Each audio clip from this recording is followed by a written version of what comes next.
Hello, and thank you for choosing this clean historical Western romance by Emma Ashwood. Before we begin, don't forget to hit that subscribe button. Your support allows us to keep sharing more wonderful stories for free.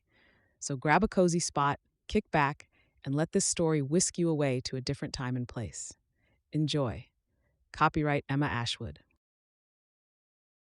The Mail Order Widow by Emma Ashwood. Prologue. Daisy Johnson brushed away a tear as she stood over the hole in the ground. Had it not been for her daughter, Clare, holding her upright, she might have climbed into the hole with her beloved John.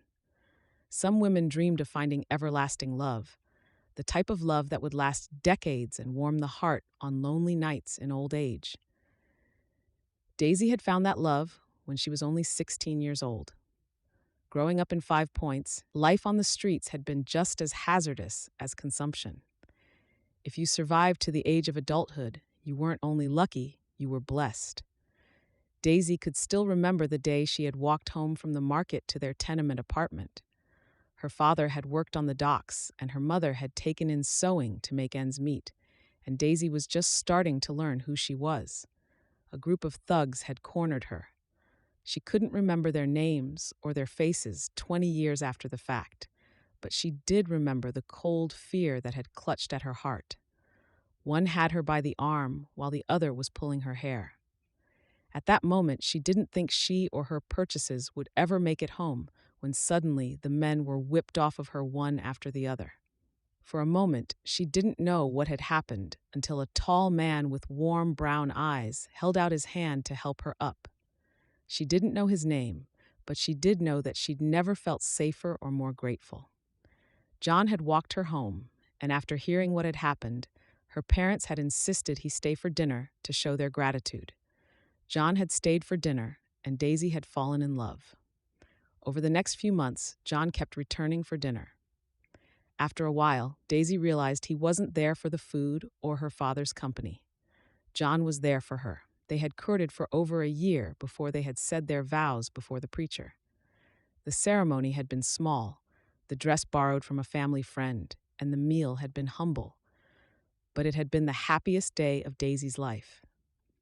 John had loved her with the kind of patience and loyalty that many women only dreamed of.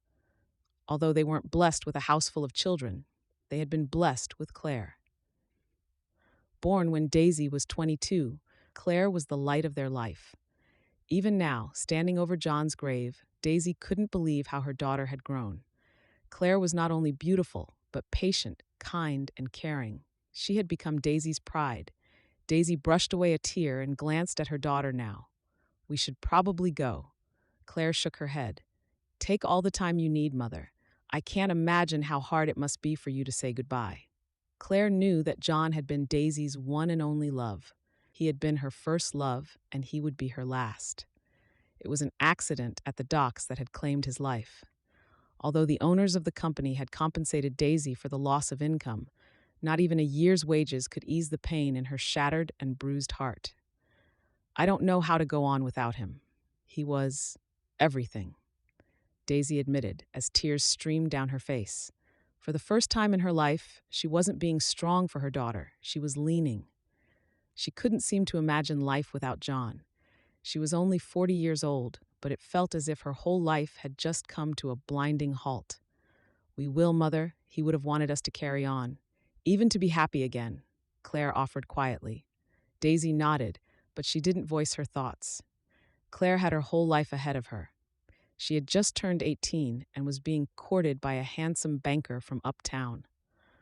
Although Clare had just lost her father, she had a future to look forward to.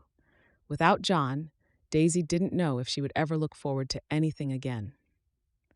She closed her eyes and prayed for strength, because how did you go on when the man you vowed to spend your life with was longer there to share it with you? "You go on," Daisy said, turning to Clare. "Carl is probably waiting in the coach. I'll catch up." "Mother, we'll wait." "No, you go on. There will be people stopping by to pay their respects. I need a little more time with him before I leave." As if understanding that Daisy didn't need her daughter by her side, but rather a few minutes alone with her husband, Clare hugged her mother before joining her handsome suitor in his coach. Daisy let out a heavy sigh as she looked at the coffin. John, I don't know how to do this. We planned so much, we looked forward to so much, and now I'm all alone. I know you would want me to take care of Clare, but she'll be fine. You liked Carl. He'll make a good husband for her one day. He'll be able to give her everything we never could. It's me I'm worried about, John. How do I smile again? How do I find happiness again? Daisy didn't know the preacher had remained behind, and she was startled when a hand settled on her shoulder. When you find yourself in the shadows, child, you turn your face to God and He'll bring you light. Daisy frowned, doubting it was as simple as that.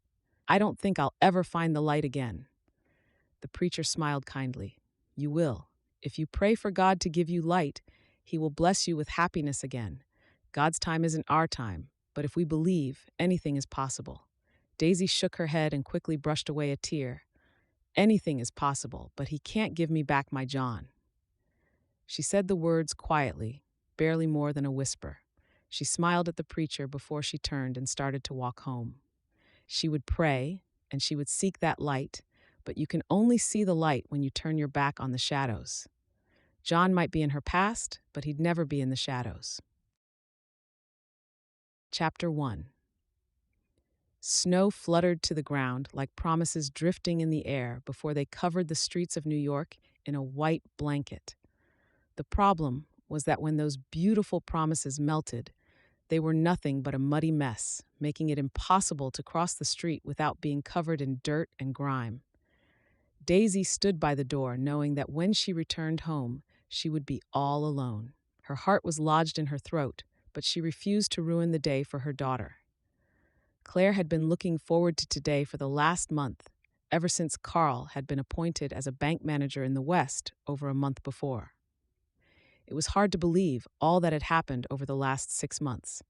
First, it had been John's sudden demise, and then Carl's proposal. Daisy had been overjoyed when she learned that her daughter was to be married to the handsome banker she had been seeing for the last few months.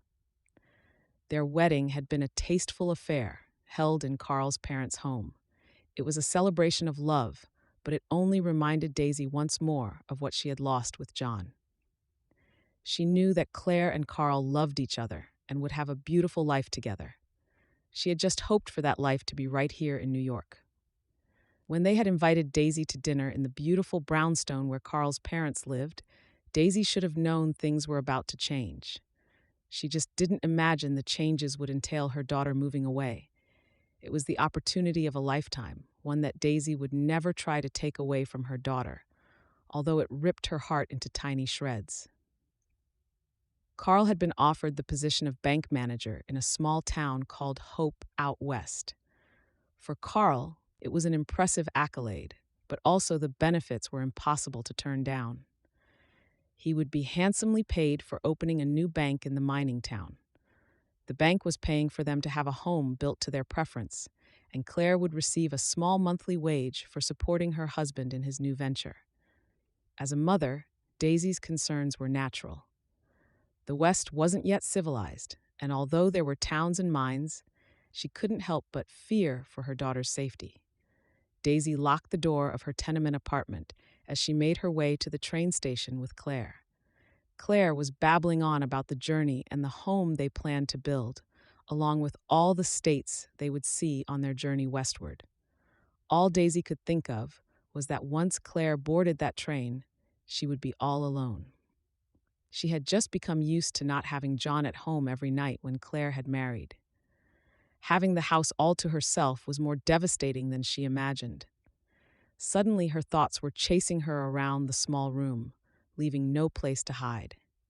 She found solace in knowing that she could visit her daughter in her new home whenever she wanted. But now that Clare was moving out west, she would have no one.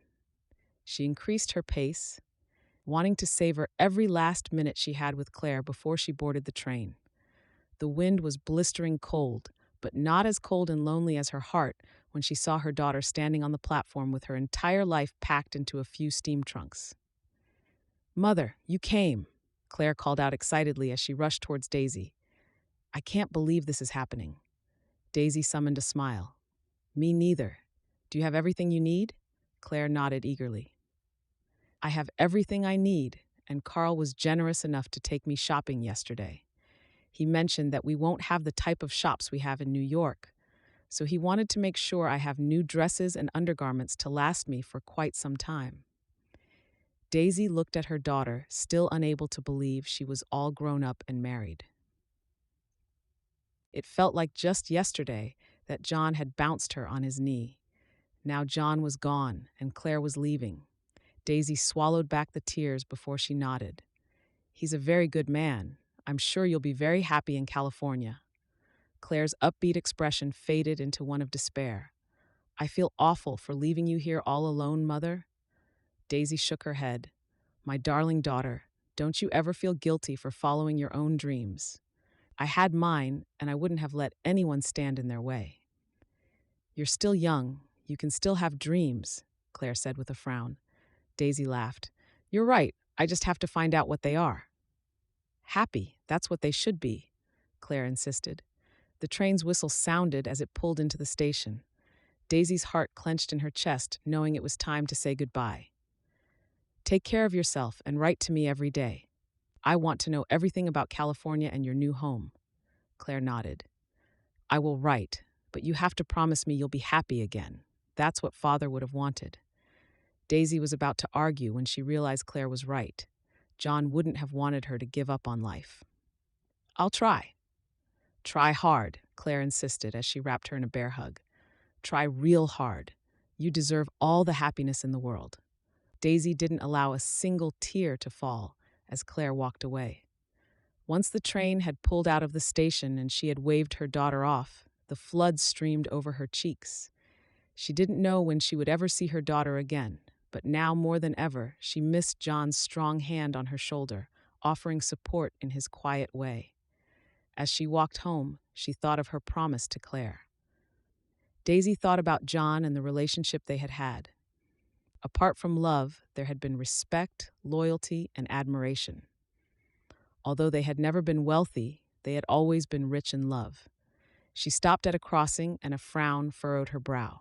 If the situation was reversed, she would have wanted John to move on. She would have wanted John to find that happiness again. Her heart began to race at the thought of loving another man. Although she couldn't imagine finding the love she'd had with John, she realized she wanted to try. She was young and still had years ahead of her. With Clare married and off to the West, the last thing she wanted was to spend the rest of her life alone. The thought made her gasp. Daisy didn't know how, but she wanted to find someone again. Chapter 2. Honestly, Daisy, I couldn't believe it. If it hadn't happened to my first cousin twice removed, I would have never believed it, Patty Tomlinson said with a nod to bring her point across. Daisy nodded, humoring her friend. Over the last 6 weeks, she had tried to make a point of going out at least once a week to visit a friend to avoid finding herself drowning in loneliness.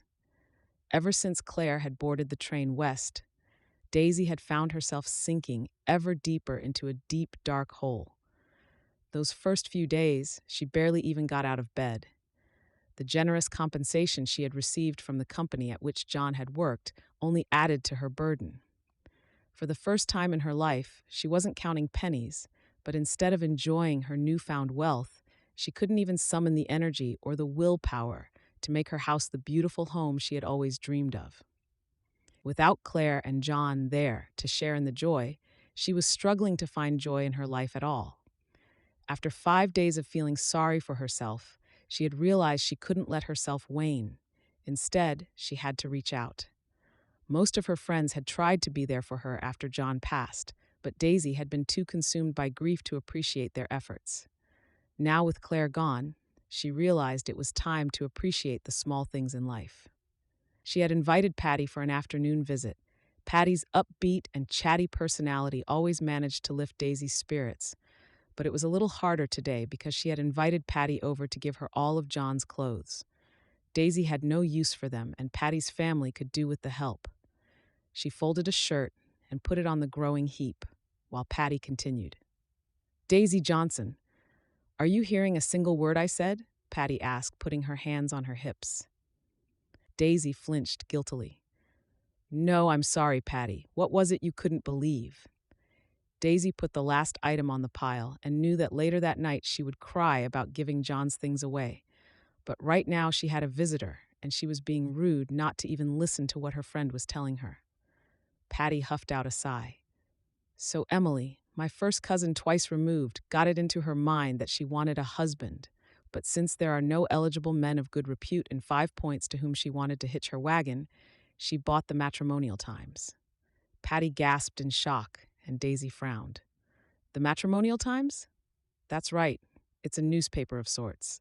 But instead of telling you the news, it's got advertisements from men out west who are looking for wives. You don't say? Daisy said, shaking her head. I do say.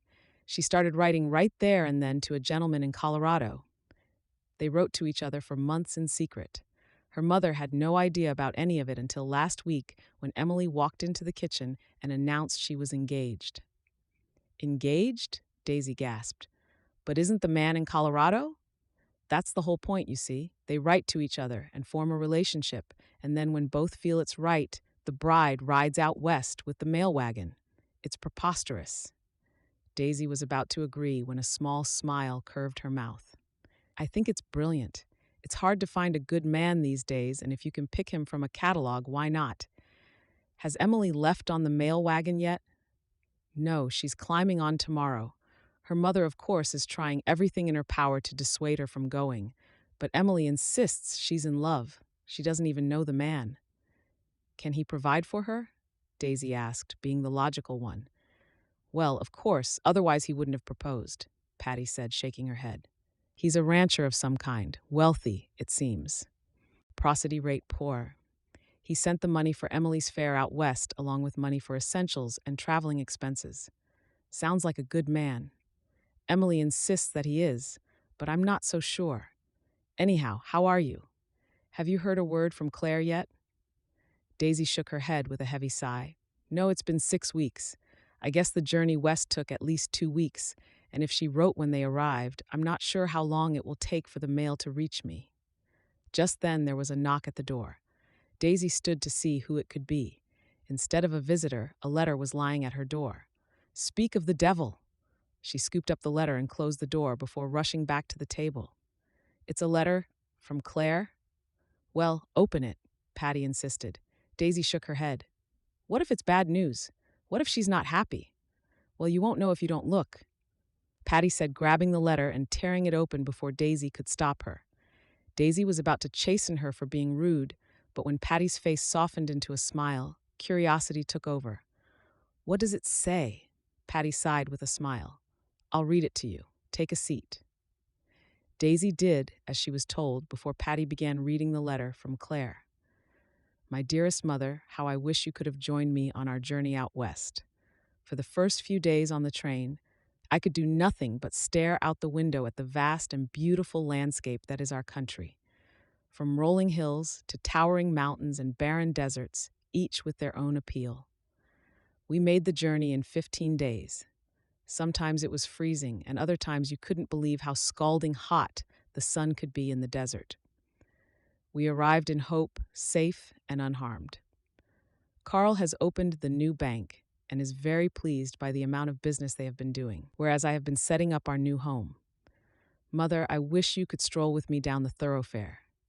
Hope is so different from New York. The entire town is about the size of 2 blocks in 5 Points. The air is fresh and doesn't reek of urine and coal. The days are warm, although the evenings are cool. On our arrival, we were offered the option of building a cabin on the edge of town or looking at the available cabin that wasn't far from the bank. It's beautiful. Mother, we have 3 bedrooms, a sitting area, and the kitchen even has a window. It's not as grand as our brownstone in New York, but it's spacious, and it's mine. I've sewed drapes for the windows and learned to cook with the vegetables on hand. I've even cooked deer. I know how concerned you were for my safety, but I've never been happier. I've made a few friends, and Carl is truly a wonderful husband. I trust you are in good health, and I hope that you have thought about the promise you made me before my departure. Find happiness. Find new dreams. It's what Father would have wanted. Please take care and write soon. Hopefully, next time I can tell you more about my home and our beautiful little town. Love, your daughter, Clare. Patty sighed quietly. She sounds happy, Daisy. Daisy nodded. That she does. Is it selfish of me to wish that she could have found happiness in New York instead? No, it's not selfish, but you should be glad for her. At least you know her husband. Poor Emily's parents have never even met the man she's headed off to marry.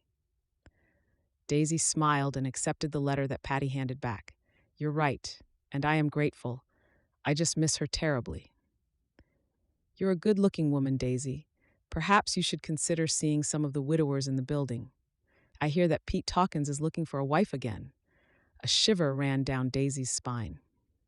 The only eligible men in her building were either fat, bald, gray, or drunks, and she wasn't interested. I don't think I want to be Pete Hawkins' wife. There is always the matrimonial times. Patty laughed at her own joke, even as she stood up. Thank you for the clothes. I know how much they mean to you, being the last of John's things and all. Daisy nodded. He would have wanted me to give them to someone who could use them. Well, I appreciate it. I best get going. Patty gathered the clothes and headed for the door. As she was about to leave, she stopped and turned to face Daisy. You'll be happy again, Daisy. I know it in my gut. God will provide, you just have to believe. It was the second time someone had said those words to her, and Daisy couldn't help but wonder if it wasn't time that she started to believe them. Chapter 3. For days, Daisy couldn't stop thinking about Patty's words. She had never heard of mail-order brides, and couldn't imagine why a woman would want to marry a man she hardly knew. When the morning light shone through her small tenement window, she pushed the thoughts aside and tried to rebuild her life in New York. But every day, when darkness fell and her home became cold and felt empty, the loneliness overwhelmed her. This morning, when the sun lit up the world, she knew it was time to catch some fresh air. She put on her new coat, the one Clare insisted she buy before leaving, grabbed her purse, and headed out. As she walked, everyone she came upon seemed to be couples in love, a young couple still heady with the romance that would linger in their lives for years to come, an old couple who were no longer giddy, but you only had to look to see the affection in their gazes. Without realizing it, Daisy had begun to dream a new dream, a dream that would bring her the kind of comfort and security she'd had with John. She wasn't ready to admit it just yet and prayed instead as she walked. Dear God, please show me the path you have planned for my life. I'm uncertain and not sure what the future holds, Lord, but please let it not be this loneliness that seems to suffocate the joy out of me. I know I will never find another love like John, but please, God, help me find someone again. As the words tumbled from her mouth, she realized that was indeed what she wanted. She wanted to love again. She wanted to be appreciated and to be loved. She wanted someone she could care for, someone she could fuss over when she felt like it, someone who would fuss over her when she needed it. A sigh escaped her as she stepped into the bakery, wondering if it was a dream that would ever be realized. The dream of meeting someone new quickly faded when she was stopped by a member of her congregation who offered condolences over John's passing. As soon as she had realized what her new dreams for the future would be, she realized she might not be ready for them just yet. Daisy headed into the bakery, hoping a fresh loaf of bread would ease the hollow pit that had somehow grown in her stomach. It was then that she overheard a conversation between two younger women who couldn't be much older than Clare. Their conversation made Daisy stop a few steps away to eavesdrop. She had never eavesdropped before, but she couldn't help but be intrigued by what they were saying. That's right, we've been corresponding for months. 8 months, to be exact. And you're going there to marry him? The young girl said with an Irish lilt. Daisy always appreciated that about New York. It didn't matter where you came from or what your heritage was, there was always room for you to follow your dreams in America. I don't know. Me dad says it's a horrible idea, me going off to marry a man I've never met. But if you read his letters, he's the one. The girl said the words with such affection that Daisy's heart swelled in her chest. To love like that, and to know what you had found, was such a powerful feeling. You should go then. If your heart says he's the one, you should go. Daisy didn't have to ask to know that this girl was going to be a mail-order bride. Just like Patty's cousin, she had found love in a newspaper. Daisy still couldn't imagine that it could be possible, but as she walked out of the bakery, she decided that perhaps it was time she took a look at the matrimonial times. She stopped by the news mercantile on her way home and paid handsomely for a copy of the newspaper that everyone was talking about. She told herself it was out of curiosity and not because she was looking for love. But deep down, she was just doubtful that any man would want a wife of her age. Daisy wasn't old, but she was past her childbearing years. Walking home, she tried to talk herself out of reading the newspaper, but by the time she unlocked her front door, she knew she had to at least try. Chapter 4. Daisy didn't read the matrimonial times. Instead, it lay on the kitchen table, haunting her for 2 days. Whenever she was about to throw it out, she promised she would do so tomorrow. This evening, she had just finished eating a simple meal and felt melancholic over how much John would have enjoyed it. Just the memory of John made her heart ache again. But what was harder was knowing she didn't have anyone to turn to in her time of sadness. Her daughter was on the other side of the country, and her friends all had their families to take care of at this time. Her eye caught the paper again, and this time she didn't look away. Instead, she set down the washcloth and sat down at the kitchen table before drawing in a deep breath. Dear Lord, please forgive me if this is not the path you have chosen for me, but if it is, God, let me find someone that I can love again like John once did. She let out her breath on a hopeful sigh before turning the page. Her eyes scanned the page even as she began to shake her head. Almost every advert was placed by a man half or a little more than half her age. This was a matchmaking newspaper for young people, not for widows in their 40s, looking to find love a second time around. Her heart sank into the floorboards beneath the table. But just as she was about to close the paper, something caught her eye. A frown creased her brow as she read the heading. Daisy jumped up and rushed to the drawer where she had put Clare's letter. She checked Clare's letter before looking at the heading of the advertisement again. Hope. The man who had placed the advertisement resided in the same town as her daughter. Was that coincidence or fate? Daisy shook her head. Sure, it was just a fluke. But as she began reading the advertisement, something began to shift in her heart. Something that hadn't shifted since the moment she had watched John's coffin being lowered into the ground. Handsome widower, looking for companion. Hope, California. Marcus Lincoln is a medical doctor in the small town of Hope, California. Aiding the town's folk and miners, Marcus has created a home and a life for himself in this quaint little town. A widower of 45, Marcus is looking for a mature companion to ease the burden of loneliness that has fallen upon his shoulders. 6 feet tall, with black hair and blue eyes, Marcus is a pleasant companion. He is said to be generous and kind, and is father to a son aged 15. He has no need for more children, but if his wife is of choosing, he might be able to be persuaded to change his mind. This widower has known love and the power it can bring. He is looking for love again and knows how hard it can be to find. Marcus is searching for a companion who would be loving, patient, and understanding of the awkward hours he sometimes holds as a doctor. He can provide a comfortable life for a wife in his large home, and is eager to hear from a woman who believes that she can be his companion.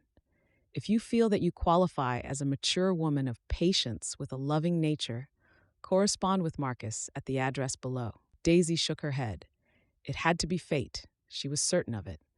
How was it possible that she had just stumbled across a man who had also lost his first love, who lived in the very same town to which her daughter had relocated? Her heart raced in her chest as she read the words over and over again. He didn't sound like her John at all. John had been tall, but with light yellow hair. John had been kind, but he had never been a patient man. Daisy drew in a deep breath and wondered if she was ready to be the woman Marcus sought. She thought of the girls in the bakery and wondered if she was still brave enough to take a chance. In +%. It might amount to nothing, but it also might amount to finding love again, and not just in any town, but in the very town in which Claire and Carl were now building a life for themselves. For a moment, she considered writing to Claire first and asking if she had knowledge of the town doctor, but decided against it. If she was going to brave it, this was something she had to do on her own. She found a pen and a sheet of paper before taking a seat and lighting an extra candle. With a neat cursive handwriting, she began to pen a letter that she hoped would give her a second chance at love. Dear Mr. Lincoln, I'm not sure how to begin this letter, so I'll begin with the truth. I never thought I'd write to a stranger. I also never thought that I'd find myself hoping to receive a response. But I find myself at a station in life after my husband passed, and my daughter has followed her own dreams. They speak of loneliness in literature, but they never mention that it feels like a dark cloud that constantly lurks over your shoulders. It's as if that loneliness can keep the sun out for months at a time. I understand you lost your beloved wife, and I want to offer you my condolences. I understand the pain and the heartache such a loss can bring. It was loneliness that led me to write to you. I never thought there would be a man interested in a widow, let alone one of my age. When I read your advertisement, it called to me on a level that is hard to explain. We've both loved, we've both lost. Just like you, I am not eager to have more children, but I am eager to find companionship. I have raised a beautiful daughter and will enjoy having the honor of being part of your son's life. I know that neither of us might be ready for love again, but we are both looking for companionship rather than romance. Perhaps in time we might find ourselves falling in love, but I will be content knowing I have a friend by my side in my latter years. I'm an honest person and have always valued myself as one, so I would like to share with you the coincidence of location. I mentioned earlier that my daughter has followed her own dreams. She and her husband have recently moved west to the town of Hope, to be exact. Carl Egberts, my daughter's husband, has been appointed to open a bank in your town. I miss her dearly, but wish her well in her endeavors to establish a life there. For that reason, your letter made my heart skip a beat. I am neither destitute nor poor. I have a home here and friends, but it is companionship and family that I yearn for. If you feel that this letter calls to you as yours did to me, I look forward to hearing from you. Kindest regards, Daisy Johnson. Before she could change her mind, Daisy folded the letter and placed it in an envelope. Regardless of the cold spring evening, she walked to the post office to mail the letter because if she waited till morning, her mind might just overrule her heart. Chapter 5. The first week after mailing the letter to Marcus, Daisy knew a reply wouldn't come soon. But after the second week, she waited with bated breath. She still couldn't fathom that she had written to a complete stranger, hoping that she would find a chance at happiness again. But as time passed by and she waited to hear from him, she started to realize how ridiculous the notion was. She didn't know the man, and regardless of his portrayal in the advertisement, she knew that she could have been misled. Apart from the possibility of being deceived, she began to doubt herself. The men in those newspapers were looking for young wives eager to set out on an adventurous life in the West, not old widows who had already loved and lost. She tried to push the letter she had written to the furthest, deepest corner of her mind as she tried to focus on rebuilding her life. She took in a little more sewing and visited with friends, but everything felt hollow. Without Clare and John, it felt as if her life had no purpose, as if she awoke every morning just to get through the day until she could go to bed again. Daisy had started to realize what it meant to simply exist instead of live. Clare had sent another letter telling her about the small town of Hope. Through Clare's letters, Daisy had created a picture in her mind of the town.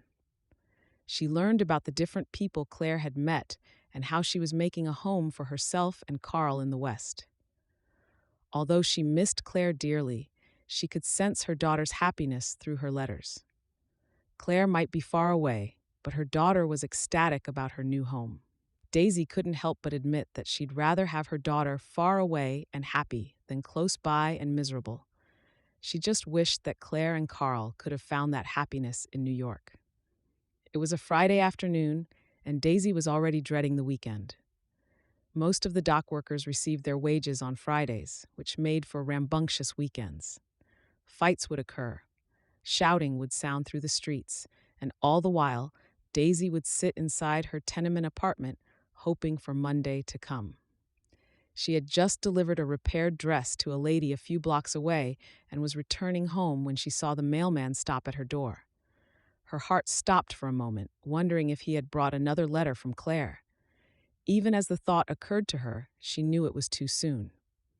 She had received a letter from Clare only days ago. She approached her front door like one would a hungry lion, fearing the worst. When she picked up the letter, her heart began to race in her chest.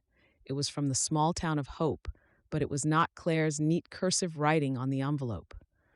Her brows drew together in curiosity as she tucked the letter into her bag and unlocked the front door.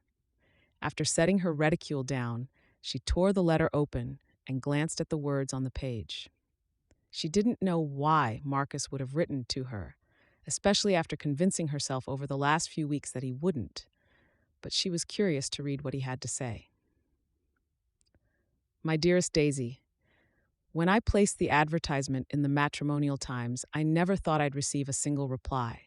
I've since learned that it caters more to the younger generation, although I do not believe for one moment that we are old. I was pleasantly surprised to receive a letter from a woman such as yourself, someone who has loved and lost and understands the burden of being alone. Just like your daughter, my son brings me joy, but I cannot imagine losing him to another town so far from home. I agree that the loneliness after losing someone can envelop you like a dark cloud. Your honesty is what made me write back to you. Some might be tempted into believing that love at first letter does exist, but both you and I know that companionship is a more realistic expectation. I was surprised to hear that your daughter and her husband had recently moved to Hope. Before receiving your letter, I had opened an account at the new bank and I met your son-in-law. Carl is a fine young gentleman, and I'm sure you're proud to have him in your family. I have yet to meet your daughter, but I have seen her at a distance. Should you be the epitome of your daughter, I would have to admit to being humbled by your beauty. Daisy's cheeks flushed bright red at the compliment. She had been complimented many times before in her life, but she had always believed her hair to be too curly and her eyes too big. She shook her head on a smile and continued to read. I will not reveal my correspondence to your family in Hope unless it is of your choosing. For now, I am just grateful to have found someone who understands how I feel and finds themselves in the same position. My son insists that if I marry once more, I will be happy again. I never believed this to be true until I read your letter. I know I took a long time to respond to your letter, but not because I'm not ready for companionship, but rather because I couldn't believe how lucky I was to have heard from you. Please do write again, Daisy. Just like the flower you're named for, your letter brightened my day. Yours truly, Marcus Meir. By the time she finished reading the letter, Daisy was smiling from ear to ear. She had never thought the doctor from Hope would write back to her. Now that he had, she couldn't keep herself from writing back. Marcus seemed like a charming gentleman, one that would be a kind and loving husband. She wasn't sure if she was ready for love again, but as she reached for a pen and paper, Daisy couldn't help but admit that she was ready to see if it was possible to find happiness again. Chapter 6. Marcus said goodbye to his last patient for the day. He dragged a hand through his thick black hair as he cleaned the surgery in which he consulted with his patients.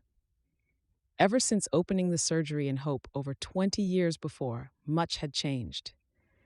Back then, the small town barely had a population of 50. That number had more than tripled. Whereas he used to have days between patients, he was now lucky if he had an hour between consultations. His patients came to him from far and wide, sometimes as far as 200 miles away since doctors were in such short supply in the West. But Marcus didn't mind. His father had been a doctor in Boston, and Marcus had followed in his father's footsteps. After he had qualified, he had sat Macy down, his fiancée at the time, and had told her of his plans to head west.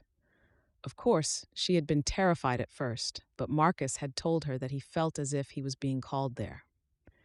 They had been married on a warm summer's day in Boston and had boarded a train west the following day. For the first year, they had stopped in different towns along the way, staying no more than a month at a time before moving on. Marcus could still remember the day they had arrived in Hope by stagecoach. Macy had looked at him with a beaming smile and said, "This is it." Instead of moving on after a month in Hope, they had decided to build a home. The surgery was in the original cabin they had bought from the sheriff at the time. But over the years, they had built a beautiful home onto it, a home in which they had raised their son and had shared their love for each other. Marcus would never leave Hope now. Hope was where Macy was buried. It was where their son had spent his childhood. And it was where had become a doctor who was both appreciated and admired by the town folk. Without him, Marcus couldn't imagine the town folk would be in the good health they found themselves in. He locked the drug cabinet and tucked the key into his pocket before heading through the hallway that led to his home. His son, Andrew, was standing by the wood stove, stirring a pot on the stove. "You cooking?" Marcus asked as he took a seat at the table. Andrew nodded. "I know you were busy, so I thought I'd attempt making a stew," Marcus chuckled. "Attempt's a good word for it, although it smells good. What you got in there?" "Some beef and carrots, and I got some potatoes at the mercantile. Sounds like a good dinner to me." Andrew smiled at him over his shoulder, and Marcus's heart stopped for a moment. It had been 5 years since Macy passed away, but every time Andrew smiled, he could see Macy's smile in his son's eyes. It was startling how much Andrew took after his mother. It was also comforting to know that she lived on through him. "You got mail, postmarked from New York. You think it's the same lady that wrote to you a few weeks back?" Marcus reached for the letter with a smile. "I hope it is." Marcus wasn't sure if he would ever be ready to love again, but he did enjoy corresponding with Daisy Johnson. Her letters were always vivid with detail and honest about who she was and what she expected from life. He found her entertaining and alluring, and had come to look forward to her letters. He had posted the advertisement after a lot of encouragement from his son and had regretted it almost immediately, but now he couldn't help but be happy that he did. He tore open the letter and felt his heart swell as he read the words. "My dearest Marcus, words cannot describe the surprise I experienced when I received your letter. I replied to your advertisement on a whim and never thought you'd reply. I'm so very glad that you did.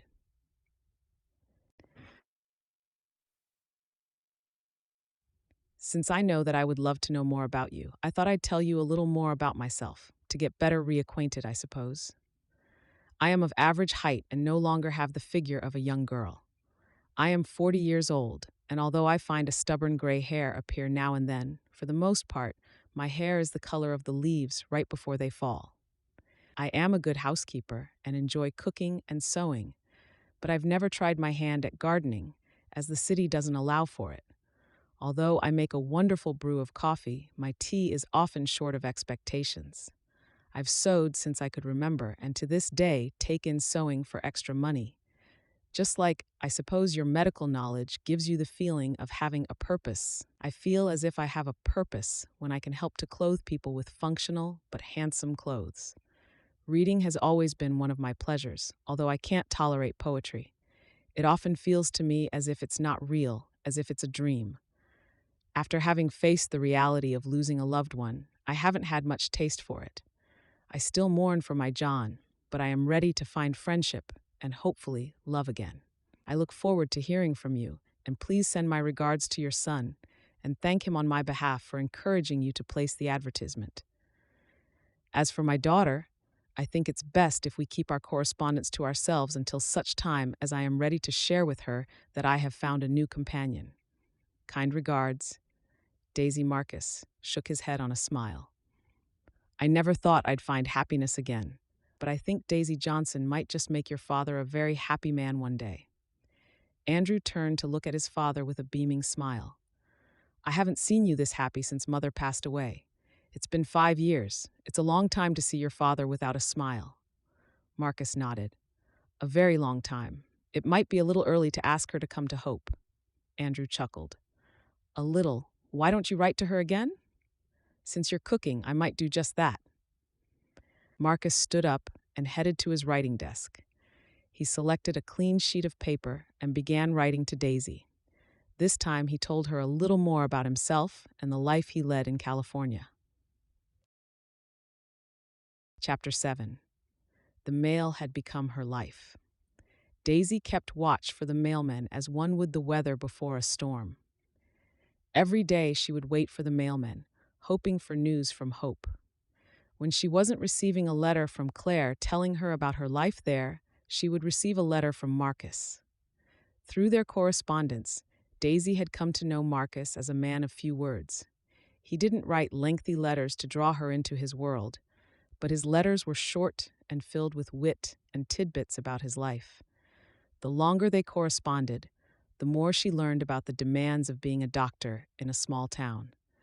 She never imagined herself as the wife of a doctor, but over the last few weeks, that dream had taken form in her heart.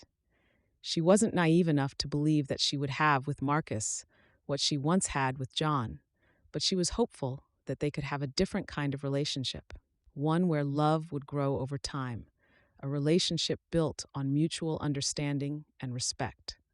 Although she still visited with her friends and took in sewing when required, Daisy was slowly starting to detach herself from life in 5 Points. She was dreaming of a life in Hope as the town doctor's wife, and to have her daughter close by once again. Summer had settled over New York, and the thick humidity felt as if it could stifle the air right out of your lungs. With the heat came the intense stench of a town with too many people and too little space. She kept her windows closed, hoping to keep out the heat and the stench of life in 5 Points, while reading letters about summer breezes and the birth of calves, foals, and lambs in the town of Hope. It was Monday morning, and although the mailman would only come by later that afternoon, Daisy had a feeling that the day would bring news. Over the last few nights, every time she prayed for Clare, her heart skipped a beat. She didn't know whether something might be wrong that Clare wasn't telling her about, or simply a mother's instinct, but Daisy couldn't ignore it anymore. As soon as she received her next letter from Clare, she would ask her daughter directly if she was happy and in good health. Daisy had just started to scrub the floors when there was a brief knock on the door.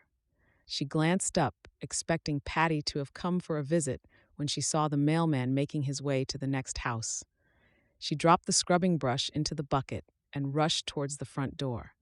Instead of just one letter, there were 2. Her heart skipped a beat, wondering what news would come from California today. Although she was eager to read both, it was Marcus's letter that she opened first. My dearest Daisy, I hope this letter finds you in good health. I hope you have been enjoying the warmer months and making the best of the sunny days. Everything is busy here, as usual, although the warmer months do bring more patients to my door. I might sound impatient, but, Daisy, I'm tired of writing. I know that we both know what marriage entails and the sort of commitment and compromise it asks. I don't expect for us to fall in love at first sight, but I do believe that you are the companion I am looking for. Come to Hope, Daisy. Become my wife. I won't insist on marital relations until we're both comfortable. You'll have your own room and your freedom under my protection and support, of course. I'm not sure how to propose in the mail, but I'll do my best. Daisy, I believe that together we can have a future that will offer us so much more than we have now. I believe that we can find happiness again together, and that in time we might even find love. Say yes, Daisy. I've included a money order that will pay for your train fare westward, along with enough money for incidentals and a telegram to inform me of your decision. I await your answer and hope to meet you soon. Warmest regards, Marcus. Daisy felt tears well in her eyes, but she bit them back because they were tears of joy. She had never before met the man, but it felt as if her future was in Hope, as if her future was with Marcus. She sniffed and shook her head as a smile curved her mouth before reaching for Clare's letter. Unlike Marcus, Clare's letters were chatty and filled with tidbits about life in California.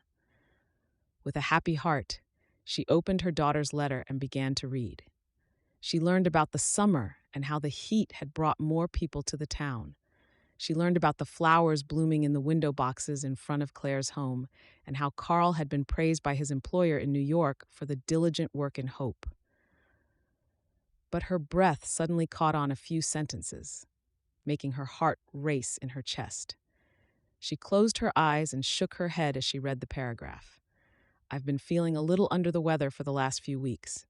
I wasn't sure what could be wrong at first until Carl insisted I see the town doctor. A kind older gentleman, Dr. Lincoln did a thorough examination before giving me the wonderful news. I'm with child, Mother. I've never felt closer to you or missed you more. Come visit me in hope. I know this isn't your home, but perhaps you can consider making it your home. I don't foresee that Carl and I will ever return to the East and wish to have you be a part of your grandchild's life.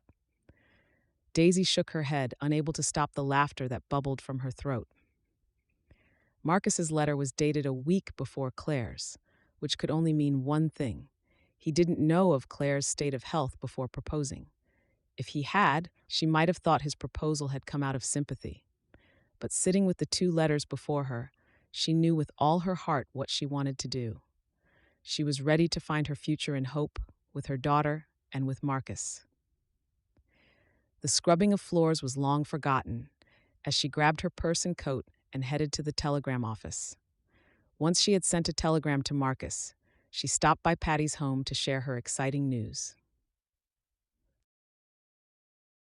Chapter 8. Daisy had never been more terrified than the moment she had handed the keys to her home over. Selling the small tenement apartment that had been her home was the hardest thing she had ever had to do. She had left New York with a carpet bag and a trunk containing her life's belongings and memories. But she didn't doubt for a single moment that she had made the right decision. She had replied to Claire's letter, congratulating her on the baby, but she didn't mention a single word about Marcus or the proposal that she had accepted. It wasn't a matter of keeping things from her only child, but merely wanting to surprise her when she arrived in Hope. When the train pulled out of New York, her heart had raced with fear that she was making the biggest mistake of her life. As the train journeyed further west by the minute, she realized it was time to turn over a new leaf. Her past and all her fond memories of Claire's childhood and her marriage with John would always be in New York. But her future as a grandmother and wife to a small-town doctor was now in the West. She had been on the train for 5 days, with another 5 days yet looming before she would reach California. Numerous times over those last few days, Daisy had doubted whether she had made the right decision. But it only took reading the letters in her purse to know that she had. She was going to be a grandmother for the first time and a wife for the second. Although she was a little nervous about meeting Marcus, she had a feeling they would get along just fine. The most exciting part was knowing she would see Clare again. She couldn't wait to see the home her daughter had made for herself. Even more, she was excited to be a part of the most wonderful time in her daughter's life. A few women shared the train ride with Daisy, and for the first time conversation seemed to pick up in their carriage. Daisy turned when the woman behind her touched her shoulder. "Are you joining your husband?" Daisy felt a blush color her cheeks. "No, my husband passed away." "Oh, I'm so sorry to hear that. I'm heading west to meet my husband." The girl's eyes lit up with humor. "I know it's ridiculous, but not as ridiculous if you can't seem to find anyone suitable to marry in Boston." Daisy smiled, intrigued by the girl's excitement. "You're a mail-order bride." "That's right, I am, although I can hardly believe it myself." She nodded towards her friend. "Me and Lucinda here made a deal to find ourselves husbands out west." Lucinda laughed, shaking her head. "I know it's preposterous, but as soon as we started writing to the men, we fell in love." The girls shared a warm smile, and Daisy couldn't help but chuckle. "I'm not sure whether you'll believe it or not, but I'm a mail-order bride too." Their eyes lit up with surprise. "You don't say?" Daisy nodded. "I lost my husband a year ago, and I was lonely and heard about the matrimonial times." She shrugged, still finding the words foreign as they tumbled from her lips. "That's wonderful and brave. My mother is a widow, and she insists she's never leaving her home. Daisy sighed. Loneliness is a terrible companion. Your mother is lucky if she doesn't feel that way. But my daughter moved recently as well. Daisy leaned forward, eager to share her good fortune. I happened to find a man in the very same town in which my daughter now lives. Well, that's a nice coincidence. Your daughter must be over the moon. Daisy shook her head. She doesn't know it yet. I was afraid she would talk me out of it. She just recently informed me that I'm to be a grandmother. It just feels as if everything is falling into place. God's plans are falling into place, Lucinda said with a smile. I don't know if you're a woman of religion, but I always believe that God has a plan for us. It sounds to me like you're following that plan. Thank you. I like to believe that as well. Daisy couldn't help but wish the next few days would simply fly by. She couldn't wait to meet Marcus, and she couldn't wait to see Clare. As for becoming a wife again, she was a little nervous about that, although she wouldn't admit it out loud. With John, they had each played their role. Both knew what was expected, and both brought certain qualities to the marriage. With Marcus, she didn't know what to expect. She turned away from the young girls and glanced out the window as the landscape rushed by. With her eyes open, she said a quiet prayer. God bless me with a good husband once more. In her heart, she knew she was only this brave because her daughter was in hope, for if Marcus wasn't the man she thought him to be, at least she would have her daughter to turn to. Chapter 9. As the train approached the small town of Hope, Daisy felt her heart hammer against her chest. Yesterday, she had said goodbye to the girls on the train and wished them well for their futures, but right now she wasn't sure coming here had been the right thing to do. What if Clare didn't want her here? What if Marcus was a horrible man? What if she had just given up her entire life for a life that wasn't hers to be kept? The questions and doubts flooded her mind as the train came to a stop beside the small platform. From the window of the train, Daisy could see the town was barely the size of a few New York City blocks. It was beautiful in its simplicity, and, unlike the muggy streets of New York, there was dust everywhere. The conductor stopped beside her with a cocked brow. "This your stop, ma'am?" Daisy nodded, drawing in a deep breath. "It is, yes, thank you." She stood up with her reticule over the crook of her arm and her coat in the other, and carefully made her way off the train. Suddenly, she couldn't help but admit that she didn't even know how she might recognize Marcus. She didn't know where to find Clare if Marcus failed to meet her on the platform. Fear clutched at her throat as she stepped onto the platform. Her eyes darted around, but she recognized no one, and she wouldn't, she realized, because she'd never met Marcus. The conductor dropped her carpet bag and trunk at her feet before climbing back onto the train. For a moment, Daisy wanted to rush after him and jump back onto the train when a very handsome man approached her. He wore a dark suit with a vest, a top hat that spoke of class, and a pocket watch that was neatly clipped to his vest. He tipped his hat as a smile curved his mouth. His eyes were the color of the summer sky, his black hair peppered with strands of white at the ears. "Miss Daisy Johnson, I presume?" Daisy's heart skipped a beat, but with excitement rather than fear. "Mr. Lincoln, I'm so sorry. Dr. Lincoln?" His mouth spread into a warm smile. "Just Marcus." His voice reminded her of silk, smooth and gentle, and without even having spoken more than a few words, Daisy knew this was a kind man, one who would be gentle and generous. The perfect traits for a doctor. He turned and called to a younger boy. "Andrew, come meet Daisy Johnson." "Just Daisy, please," Daisy said, feeling a blush rise on her cheeks. If she had known that she would be so charmed by the attractive doctor, she would have tried to prepare herself better, but she was simply overwhelmed by his handsome appearance. "Hi, Daisy. Pa said you were coming. He didn't say you were pretty." With the abundant confidence of a boy, Andrew pressed a chaste kiss to her cheek before collecting her trunk and carpet bag. "Can I take this home, Pa?"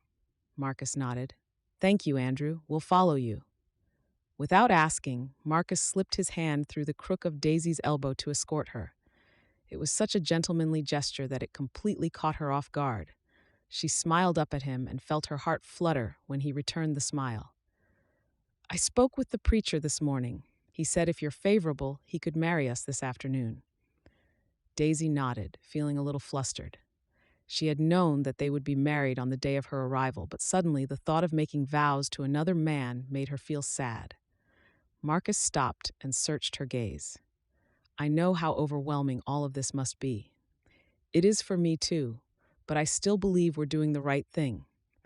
If you'd rather, I can find a room for you in the boarding house until such time as you are ready to say your vows. Daisy shook her head. I'm ready. It just caught me off guard for a moment. Marcus nodded kindly. I feel the same way. I think it's because we know what those vows mean now. I'm not sure I did the first time around. A soft laugh escaped her.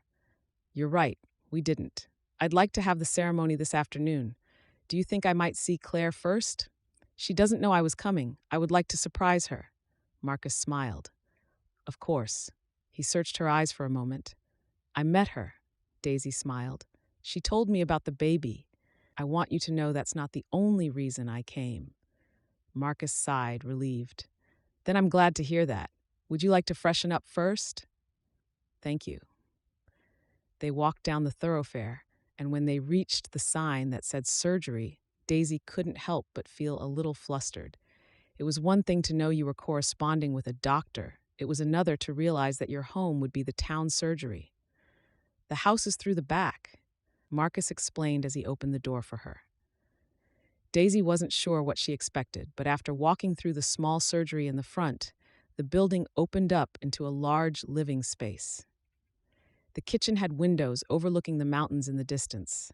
The fireplace was large and would be inviting on a cold winter's day. She glanced around and counted 4 bedrooms. It was the largest home she had ever lived in, and she couldn't believe how blessed she was to be able to call it her home. She turned to Marcus. It's beautiful, Marcus. Your wife had such good taste. Marcus's eyes were shadowed with grief for a moment before he nodded. Macy was a wonderful homemaker. It was the first time she heard his wife's name, and suddenly she felt her grief mingle with his. As if sensing her discomfort, Marcus touched her shoulder. Now we'll make a home here for us, for our future.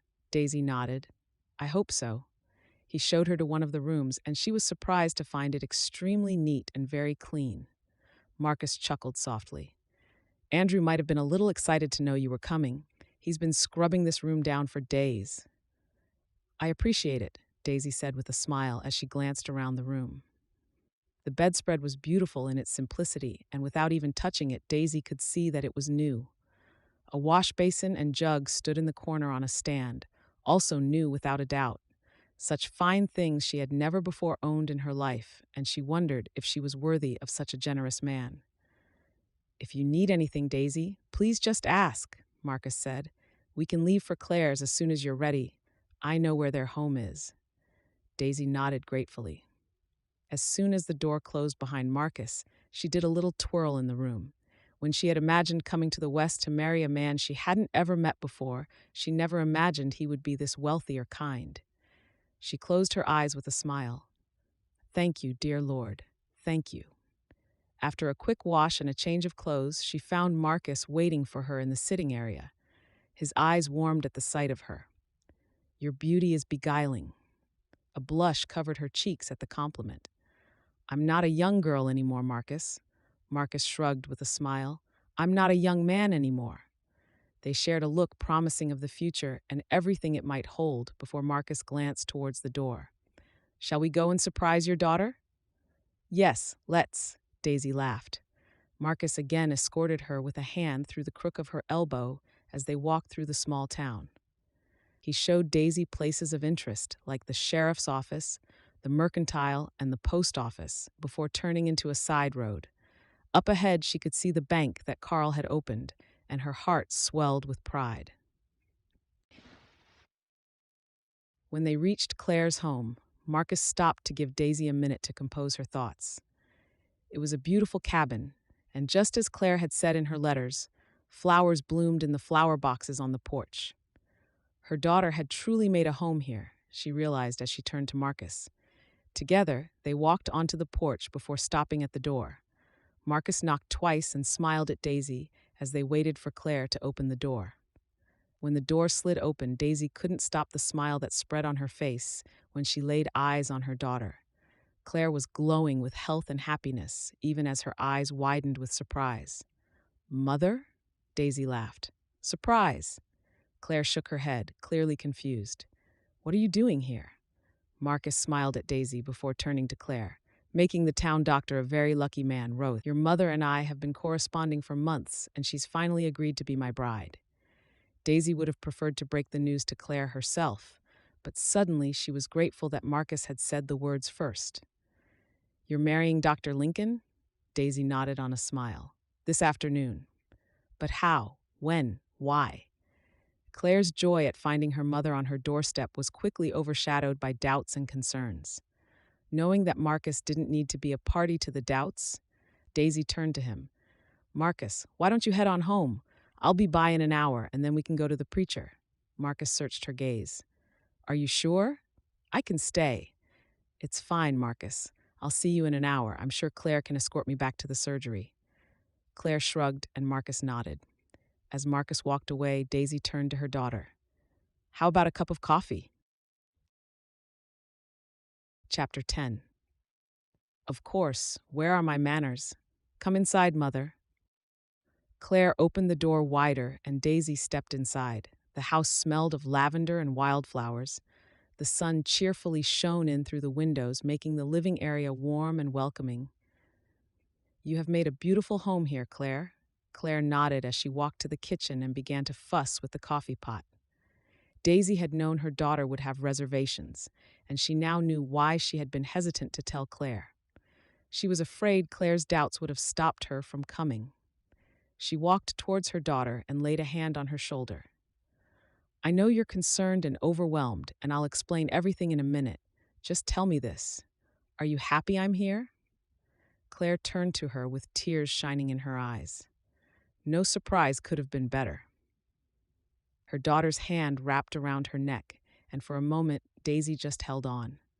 So many people believed that love and foolish dreams were only for the young, and she had no idea how she was going to convince her daughter that she was entitled to those dreams as well. When Clare finally stepped back, she glanced down at her belly. "I'm starting to show." Daisy laughed. "My darling daughter, you look beautiful as ever." Clare smiled warmly and returned to making the coffee. Once they each had a cup of coffee before them, Daisy began to explain everything. She told her about Patty's cousin and the matrimonial times, and how she had never even imagined anyone would be looking for a widow, and how she had happened upon Marcus's advertisement. She told Clare about the letters and the doubts she had, and how everything had just fallen into place with Marcus's proposal and Clare's discovery of her pregnancy, and then she waited for Clare to respond. Clare shook her head with a soft smile. "It's like you say, Mother. It's as if it was just meant to be." Daisy nodded. "Then why do I have a feeling you're not happy for me?" "It's not that I'm not happy. It's hard to imagine you with another man. You and Father were wonderful together." Daisy swallowed back the tears that threatened to fall. "Don't you think I know that? Don't you think I realize that I might never find what I had with your father again? I know all of this, Clare. But I also know your father wouldn't have wanted me to spend my life unhappy and lonely. No, of course not." "Well, that's what happened after you left. There are no men in 5 Points I'm willing to court, and when I began writing to Marcus, it just felt right. This morning on the platform, I was about to climb right back onto that train when he approached me. It's not love at first sight like it was with your father, but rather a mutual need for companionship. Hopefully in time, it will be more. Right now, all I'm asking is that you respect my decision and that you support me like I did when you told me you were moving out west." Clare sighed heavily. "Mother, I wish you all the happiness in the world, and I can't imagine life without Carl. I can't imagine how hard it must have been for you after Father passed away and I left. It's just, I've met the mail-order brides, Mother. I've seen them in town, and not all of them are happy." "How do you mean?" Daisy asked, concerned. "The sheriff, he had a mail-order bride come from Boston. He's an old man, and he had a young girl come merely to be his slave. She has to cook, clean, and launder for him, and he doesn't do a single thing to show his gratitude. Then there's the other girl who came here to marry the mercantile. He took one look at her heavily set frame and turned her down. She's now working at the saloon. 7%. Daisy nodded, understanding her daughter's fears. I understand what you are saying, but don't you think I considered these things? Marcus isn't looking for a slave, and he's not looking for a young woman. He's looking for a companion, a friend. Just as I am. What do the people of the town say about him? Is he mean? Impatient? Claire smiled gently. Mother, no one has a bad word to say about him. Everyone adores the town doctor. Daisy laughed. Then I will too, but first I will marry him. The service is to be this afternoon. Will you be there? Claire hesitated for a moment before a smile split her face in two. Of course I will. It's not every day your mother shows up on your doorstep or you get to attend her wedding. Claire stood up and moved towards Daisy before taking both her hands. I honestly wish you all the happiness in the world, Mother. Thank you, Claire. It means a lot to me for you to say that. Daisy smiled at her daughter and hoped she would indeed have the happiness she hoped to find in hope. Chapter 11. The church wasn't the imposing brick building in which Daisy had praised and mourned in New York. It was rather a light and airy wooden chapel with barely enough pews to seat 50 people at once. She stood outside the doors, feeling her heart race in her chest. The last time she had walked down the aisle, she had believed it would be her last. She suddenly grieved for John again, but more than anything, she grieved for the life they didn't have. They had shared a wonderful marriage and had been blessed with beautiful years, but right now she realized that was in her past. Inside the chapel, Marcus was waiting for her to say her vows. Her daughter and Carl, along with Andrew, would be the only witnesses to their wedding. Although the wedding would be small and not accompanied by the feelings of love she had with John, it was a symbol of hope for her. She turned and glanced down the thoroughfare at the small town and smiled. This was the beginning of her new future, where new dreams would be born, she realized. She glanced down at the dress she had bought in New York, especially for the occasion, and smiled. Tonight she would be Dr. Lincoln's wife and a soon-to-be grandmother. It was a new life, and all she had to do was step through the doors. Daisy walked down the aisle holding a small posy of flowers picked from her daughter's garden and found Marcus smiling warmly at her. If she had doubted that this wasn't the right thing to do, those doubts now evaporated on the breeze. In Marcus's eyes, she saw the hopes for her future, the promise of new dreams, and more than anything, the budding hope that in time love would bloom for them. She knew it would take time, but she had all the time in the world, because when she looked at Marcus, she felt like a giddy young girl once again. The preacher gave a short sermon before he testified about love and the commitment of marriage. When it was time to say her vows, Daisy didn't have a single doubt in her heart.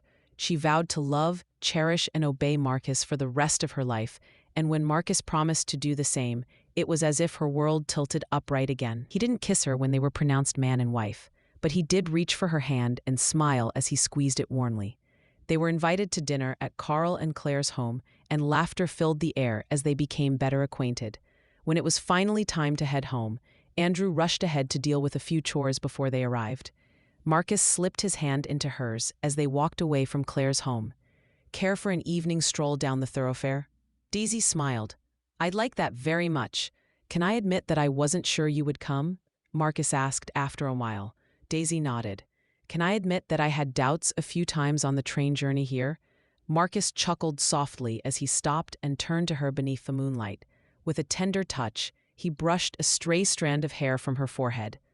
I know that this isn't the most romantic thing to say on our wedding night, but I'm afraid I won't be able to love again.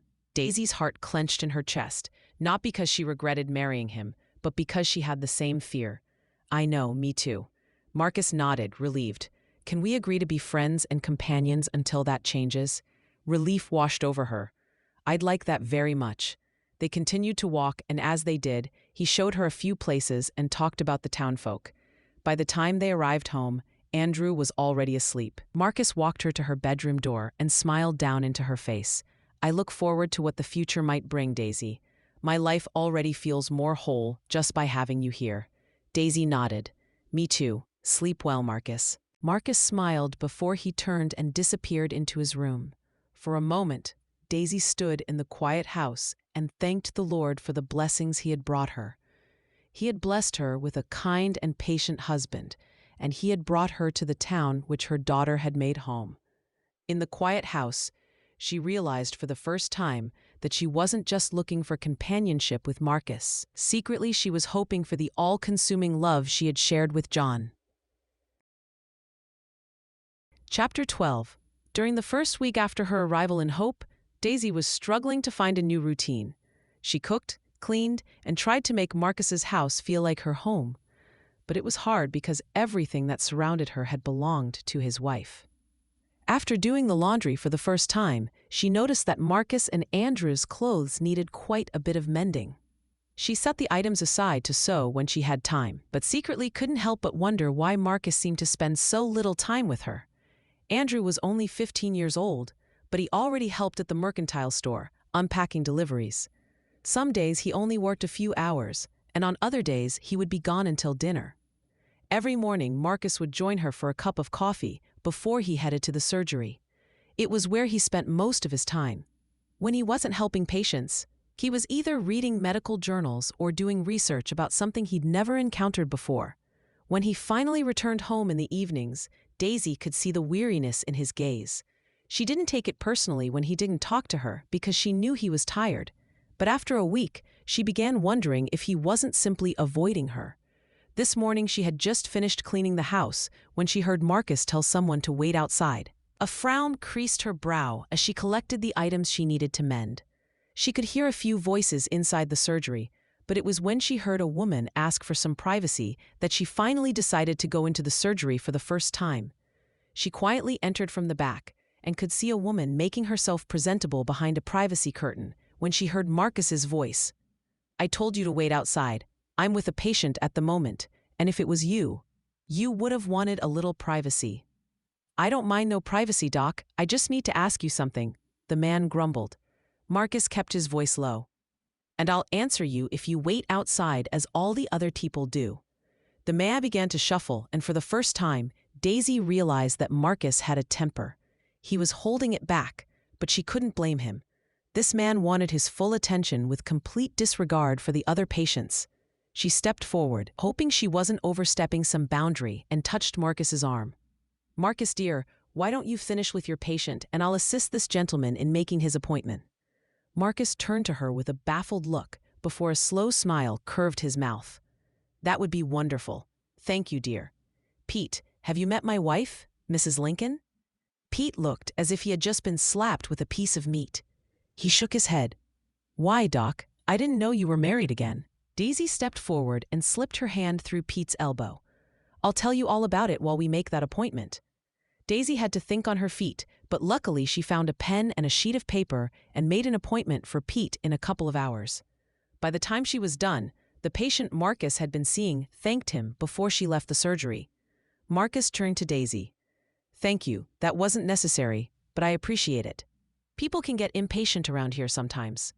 He shrugged and shook his head. Daisy frowned and thought for a moment before she spoke. "Marcus, why don't you make appointments?" Marcus shrugged. "Not much use for them around here, I guess. But lately, things have become a little busy." Daisy nodded. "Back in New York, you couldn't see a doctor without an appointment unless was an emergency. I know you're already busy and you don't have the time, but perhaps I could do it?" Marcus's eyes widened. "You want to make my appointments?" Daisy glanced around the surgery and felt her heart swell with excitement. Her entire life she had been focused on tending the house and cooking meals. Perhaps Hope was giving her a chance to do something else. "Yes, I'll need a desk if you can manage to find one beneath all this clutter. We can put it by the door and maybe move the surgery around a little so that when people come to the front door, you still have your privacy. I can book appointments so you know when to expect your patients, and if I'm not around, I'll leave a bell for them to ring for service. That way I'll hear them when I'm in the house." Marcus thought for a moment, and although they had agreed to be friends and companions, Daisy's heart skipped a beat at the handsome sight. "I'd really appreciate that," Marcus said with a smile. "Andrew will be back around lunchtime, then he can help me shift things around." Daisy nodded, enjoying the feeling that she'd have a purpose again. "If you want, I can take payments as well. Sort of like an assistant if you like." Marcus chuckled. "Daisy, You're a godsend." Daisy's heart swelled as she smiled. "I'm glad I can be of help." The rest of the morning flew by as Daisy met the townsfolk who stopped by to see the doctor. She made a sign and put it out front to inform patients of the appointment system while Marcus and Andrew moved the interior of surgery around. As they moved, Daisy cleaned. By the time it was 5 o'clock, the surgery looked completely different and was cleaner than it had been in years. Marcus's words, not hers. Marcus had been a little distant since her arrival, and Daisy had hoped that offering to help in the surgery would change things for them. But when they were done and she headed home to start on dinner, Marcus didn't follow. She didn't want to look for trouble or invite doubt into her heart, but she couldn't help but feel as if Marcus didn't like her. He hadn't said anything to give her that idea, but the fact that he almost tried to avoid her in the evenings spoke louder than words. That evening, she kneeled in front of her bed and prayed that God would guide her in her new marriage. "Dear God, please help me to understand my husband. Help me to be patient and kind. I think it might be my imagination after having so many beautiful years with John, but I can't help but feel as if Marcus is being distant. Have I done something wrong? Am I not what or who he expected me to be? Please, God, rid me of these doubts and help me to find a way to reach out to him. Bless my darling daughter, who is with child, and bless the townsfolk of Hope, who had so warmly welcomed me into their fold. Amen." Chapter 13. "Good morning, Andrew," Daisy said as she walked into the kitchen. It was a beautiful summer morning, and although she didn't usually lie in, she had enjoyed the extra snooze time this morning. It was still at least an hour before the surgery would open, and she looked forward to sharing breakfast with her new family before the day began. "Good morning, Daisy. Those biscuits last night were wonderful." "I snatched the last of them this morning," Andrew said with a boyish grin. Daisy chuckled. "Do you know how it warms my heart to have a young boy with such a good appetite around? Usually, my biscuits would go to waste if I just made them for me and Clare."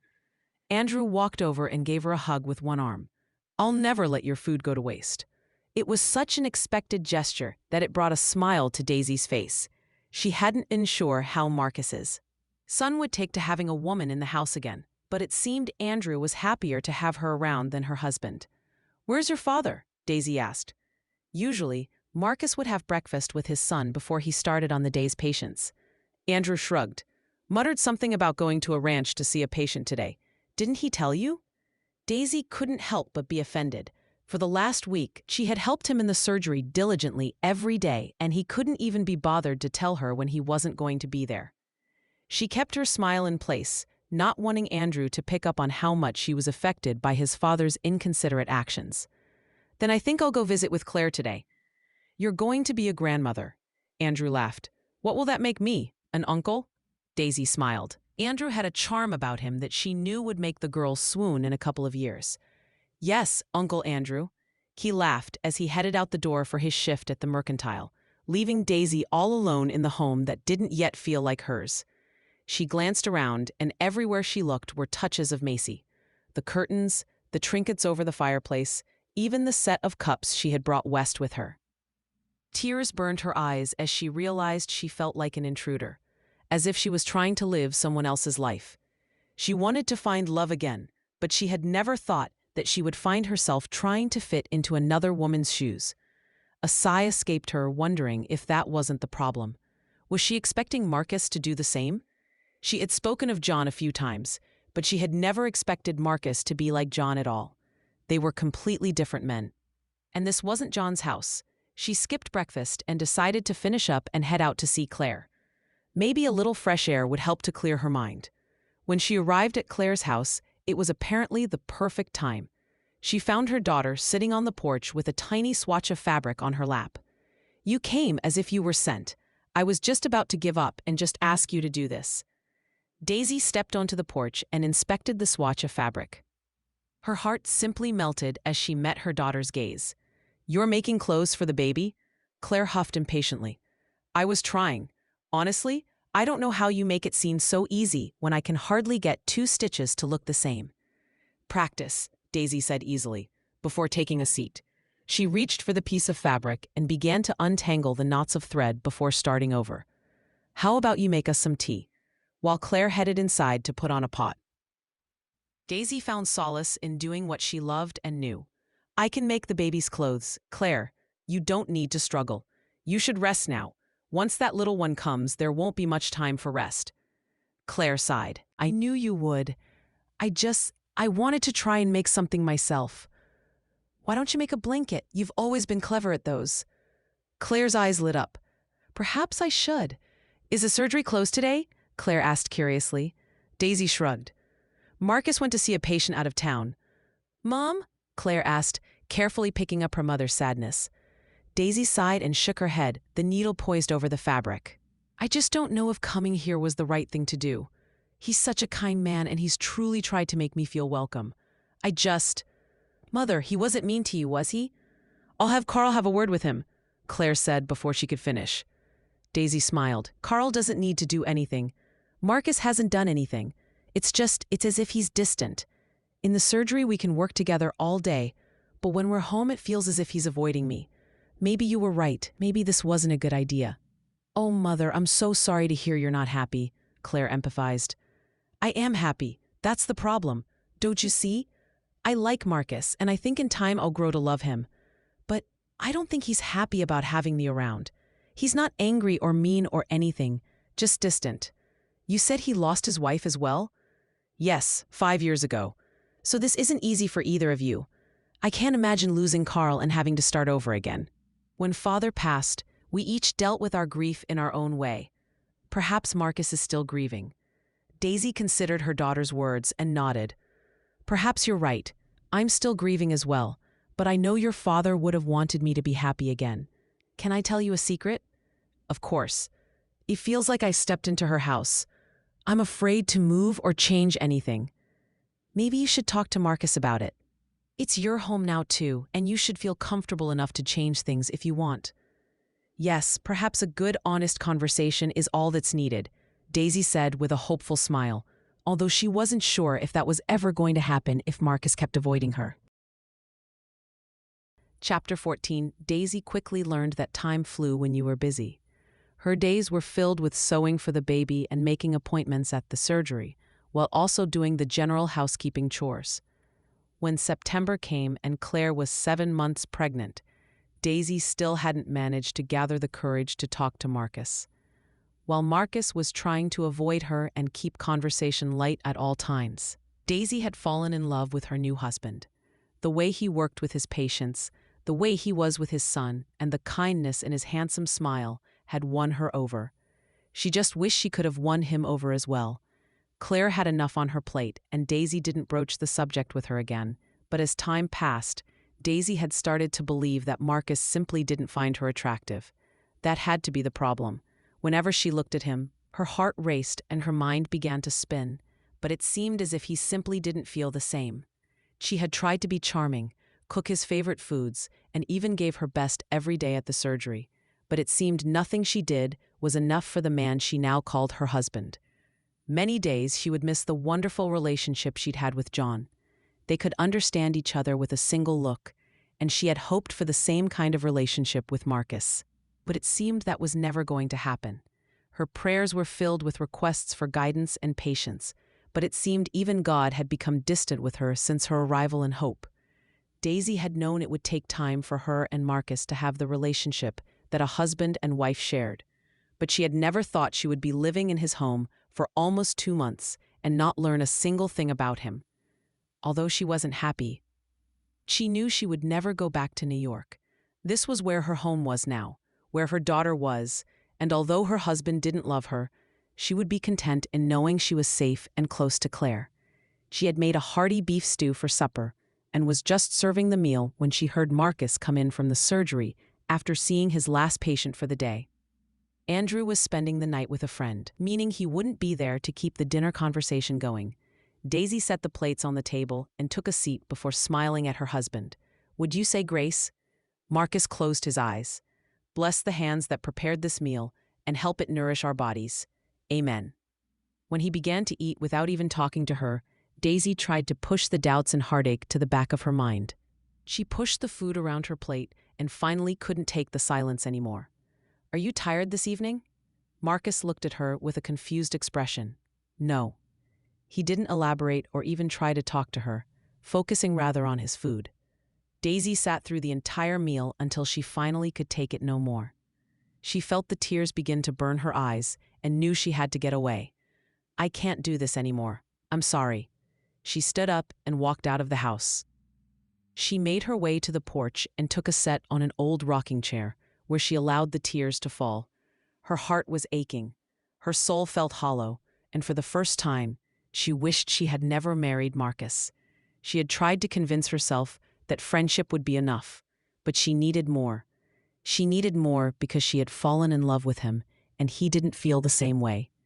Wasn't she pretty enough? Or kind enough, or was there something else wrong with her that she didn't know about? The door creaked behind her, and she heard Marcus's footsteps on the porch. "Daisy?" Daisy sniffed and shook her head. "Just leave me be." Marcus hesitated for a moment before he stepped forward. "Has something happened?" Daisy turned to him with a wry smile. "That's just the problem, isn't it?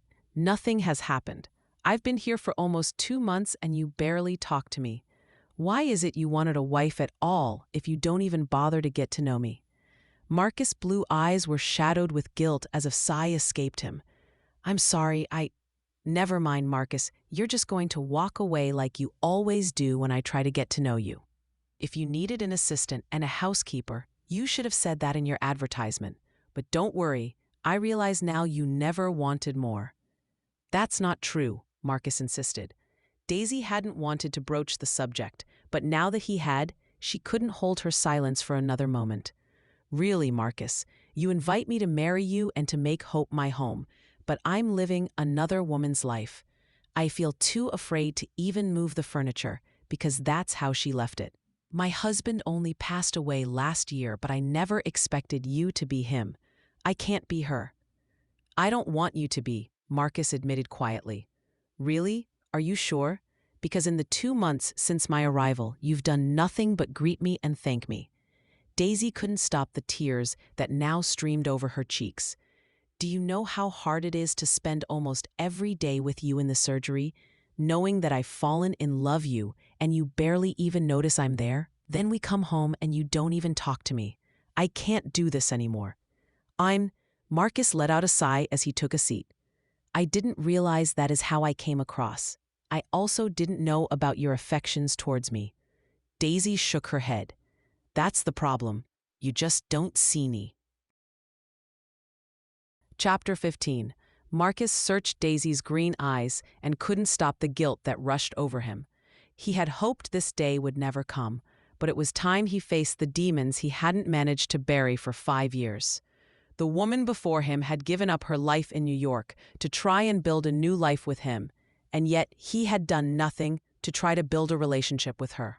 When he had first met her at the train station, he had been sure that they would have a wonderful relationship. She was beautiful and generous and kind. But the moment she stepped into his house, into Macy's home, the guilt had rendered him speechless. Over the last 2 months, he had tried to push the guilt of getting married again aside. But whenever he saw Daisy in Macy's kitchen, in the home Macy had made for them, the guilt closed off his heart and darkened his soul with sadness. The problem wasn't that he didn't see Daisy. The problem was that he saw her all too well, and he appreciated what he saw but felt too guilty. "I see you." The words were barely a whisper, but they were a step in the direction he needed to take. You don't talk to me. You don't ask how my day was. And that I could have dealt with. But as soon as we walk into this house, it's as if you avoid me. If I'd have known that you were still mourning your wife, I would have reconsidered marrying you in the first place." Marcus accepted the words, although they sliced at his heart. He felt guilty about Macy, and now he felt even guiltier for dragging Daisy into his macabre life. "When I placed that advertisement, I honestly believed that I would find love again. But instead, it brought back what I lost.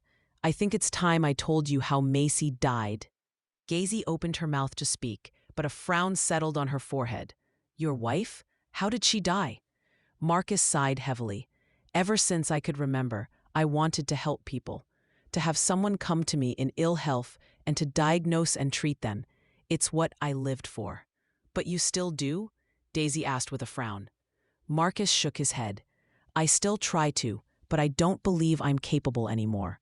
The day that Macy died, something died inside me as well. I couldn't save her. I tried, and I couldn't save her. He wasn't sure what reaction he expected from Daisy, but when she stood up and kneeled before him, searching his gaze, his heart simply clenched in his chest. Marcus, as a doctor, you should know you can't save everyone. He shook his head as he searched her beautiful green eyes. He wanted to love this woman. He wanted to share his life with her, but his guilt was a lock on his heart, and he couldn't manage to find the key. She was my wife. She wasn't supposed to die. She was having another child, our second born. Everything was going so well. There were no complications. Before I could realize something was wrong, she passed away, taking the baby with her. I couldn't save her. I couldn't save them. Daisy wrapped her arms around his neck. Oh, Marcus, I'm so sorry to hear that. It must have been awful for you. I can't imagine how devastating that must have been for you and Andrew. But even knowing that, you have to realize that some things are in God's hands. I felt hopeless, and if I couldn't save my own wife, then what use am I as a doctor, as a husband? Daisy pulled back and searched his face. You help people every day, Marcus. You should start thinking of how many people you help, and not how many you couldn't help. Marcus felt that lock start to unlock, but not wholly. How can I allow myself to love you when I know the day might come that I can't help you? Daisy smiled, shaking her head. Marcus, I didn't come here so you could help me. I came here so you could love me. The words were an honest admission, and Marcus would have wanted nothing more than to tell her that he loved her as well, but he couldn't. Not just yet. I'll try. I'll do better. Daisy nodded. Knowing the guilt you have been carrying around, I now realize how hard this must have been for you. Just try, Marcus. I honestly believe that God has given us a second chance here. We would be fools not to take it. What did I do to deserve such a wonderful woman for a wife? Daisy smiled. You placed an advertisement. Marcus chuckled. If there's ever anything you need, or anything you need me to do, please talk to me. I know I don't talk much, and I often don't understand the ways of a woman's heart, but I'm asking that when that happens, talk to me. Daisy considered for a moment before searching his gaze. I loved my John dearly, Marcus, just like you loved Macy. But if this is going to work, we need to make a life together. I can't live in her shadow. I'm not expecting you to. Then why do I feel as if you'll be angry if I move the house or change the kitchen? Daisy asked with a cocked brow. Marcus smiled warmly, even as his heart swelled in his chest. She was simply wonderful, and he had been so busy dealing with his guilt that he hadn't realized how charming his new wife was. It's your home, Daisy. You need to be comfortable enough to change things if it needs changing. Neither Andrew nor I would mind a few changes. Daisy smiled gratefully. Thank you for telling me about Macy. Marcus sighed. It took meeting you to realize how much her death still bothered me. Daisy said goodnight and headed inside, leaving Marcus on the porch. He felt a wave of relief wash over him. He hadn't thought he would ever be able to share what he had just told Daisy, but somehow, sharing made the weight on his shoulders just a little more bearable. He knew he wasn't ready for love yet, especially after not being able to help the one person he had loved the most. But perhaps he was ready for friendship. Chapter 16. Daisy couldn't sleep. She kept tossing and turning late into the night. Winter had fallen over their valley, but it wasn't the chill in the air that kept her awake tonight. It was a restlessness she couldn't seem to explain. She tried to think what it was, wondering if it could be Marcus. But it wasn't Marcus. Ever since that night on the porch in September, when he had admitted his guilt over his wife's passing, things had been a little better between them. Although he wasn't affectionate towards her at all, they had slowly become friends. Daisy still yearned for more, but she didn't want to push him too hard. But it wasn't her relationship with Marcus that was on her mind tonight. It was something else. Something she simply couldn't seem to put her finger on. She lay in bed and glanced out the window at the starry night, and her thoughts turned to Clare. A sigh escaped her, knowing that it was concern for Clare that was keeping her awake. Her daughter was almost 9 months with child, and the baby was due to be born any day now. She had never been more grateful for her decision to move to Hope than she was now. She was there to assist her daughter during the most exciting and tiring time of her life. And when the baby came, things would be even more difficult. Carl was a wonderful husband, but with his responsibilities at the bank, Clare was often alone at home. Daisy turned to face the wall, wondering why she was thinking about Clare. Her entire pregnancy had been without problems, and she was certain the birth would be uncomplicated. Because Clare had enough on her mind, Daisy hadn't bothered to discuss her problems with Marcus with her again, but she could see how closely her daughter watched her whenever they were over for dinner. It was as if Clare was just waiting for Marcus to say or do something wrong so she could approach him about inviting her mother to hope. The thoughts mulled over in Daisy's mind until a sudden hammering made her jump upright in bed. She sat upright and glanced around the room, wondering if it was simply a ruckus from the saloon that had woken her when the banging started again.